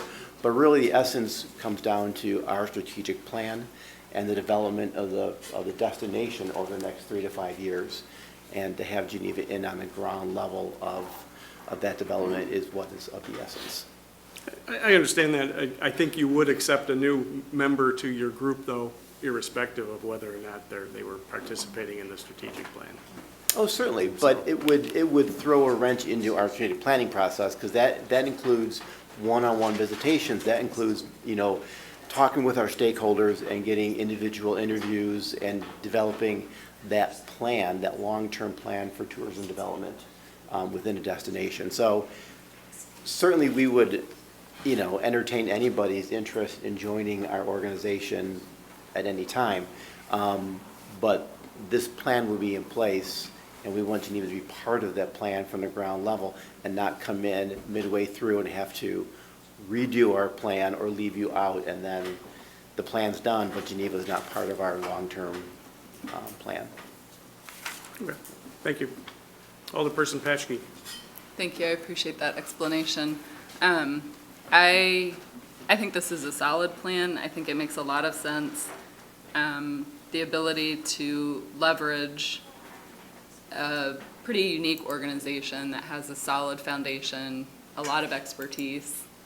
I would not be in favor of making our stakeholders who are asking for this wait another year, knowing that it takes time to launch this, knowing how critical it is to be a part of a strategic plan. And I get that you could add us later, but I think that would be a wasted opportunity. This seems like a solid plan to me. And yeah, I'm not in favor of making our interested parties wait it out. So I support this. Are there any other questions? Well, we have a motion and a second, so I think a roll call vote would be appropriate on this one. Bowring? Aye. Bruno? Aye. Ruby? Nay. Kilberg? Nay. Kasserag? Nay. Marks? Aye. Mayor? Mayor, aye. Paschke? Aye. Swanson? Nay. 5 to 4. That's, The mayor, because 5 voted in favor of it, exactly half, the mayor has the opportunity to vote if he so desires. I vote aye. 6 to 4. That does bring us well past the 10 o'clock witching hour. What is the, And I could say, the next item is our attempt to address some of the concerns that were brought up tonight. We can still take that to the drawing board and have more conversations if it's the council's desire. There's no time limit on that last item. That was just, again, trying to address some of the concerns we knew would come up tonight. what does the council feel? I'm dragging. Can I just make a motion to reserve the last item for a future meeting and close the meeting for the night? That would be outstanding. Second. The abstention. Okay. Okay. If I could do it for the group. We have a legal Why don't you opinion, take care of it? one legal opinion here. Take care of that issue. Okay. Not the closing the meeting part, the, You made a motion to move forward the further discussion. A future date, Is there a second? uncertain. Second. if that- Seconded by Bowring. Should we take a roll call on you can just, you can just succeed consensus. that? Okay, is there a voice vote? All in favor, say aye. Aye. Any opposed to that? Thank you. Okay, now we have a legal opinion that we would like to hear. So I had made a ruling, I think it was sua sponte, I don't remember, that Alderman Kilberg could not, Alderperson Kilberg could not abstain. That was wrong. And so an alderman is allowed, or alderperson, I apologize, is allowed to abstain. However, the consequence of the abstention is a little bit opaque. So I will find out that exactly. But if it is only, what is required is a consensus of the elected officials, and this we're in a committee of the whole, so it's a little bit different, an abstention would be counted with the majority. So if you had abstained, it would have been it's the clerk's. No, I didn't. And so I just wanted to clarify, I didn't leave, I wanted to make That's sure. happened multiple times in the past when an abstention was counted the majority, despite the argument for those abstaining thinking that it should not. So that was covered umpteen times. So I felt it important to come forward and let him, not to create additional confusion, that I made a mistake, and I wanted everybody to know that I made a mistake. So clarify that. Thank you. Can I say something too, long as we're talking about mistakes? Sure. I did consult with Rita on the number in our presentation, and actually Max was right on, because the way that we presented it, we had taken out the 50,000 to show how it's coming back into the community. So the 126,000 was showing that removed. And if you add those two numbers up, we're right at what we expect last year to be, which is the 176,400. And I apologize for that confusion. I should have been more deliberate in that slide. So that is why we took it out, saying it's coming back type of calculation. So thank you for allowing. Typically, that number, though, the estimated cost, is the actual amount we're expending, is that? Yes, that's why I'm Okay. saying that it Should be should have been 175. shown differently Thank you. on the slide, and I apologize for that, because I should have either shown it differently or explained it more clearly. So thank you. Thank you. That brings us to the wonderful number 4 on our meeting before we close down, and that's public comment. Everyone's sat through this meeting. Now is your time to speak to us. Is there anyone who so desires? That said, that moves us to new business. Anyone want to dare to do that? Okay, that brings us to number 6. Is there, oh, yes, okay. We have a dignitary in our midst tonight, if you're not aware of it. Actually, any of you that follow collegiate football would know who Brad Banks is. And Brad was the Big Ten Player of the Year in 2002 when Iowa went 11-1. Is that true? 11-2, excuse me. We're not going to talk about the bowl game. But he had a fantastic career, came in as a junior college transfer, and led the Iowa Hawkeyes to an incredible season, which anyone that follows the Hawkeyes certainly enjoyed. I'm glad you could make it. Now you have to sing the fight song. Thank you. Is there a motion to adjourn? All in favor? Aye. This meeting is concluded. Thank you.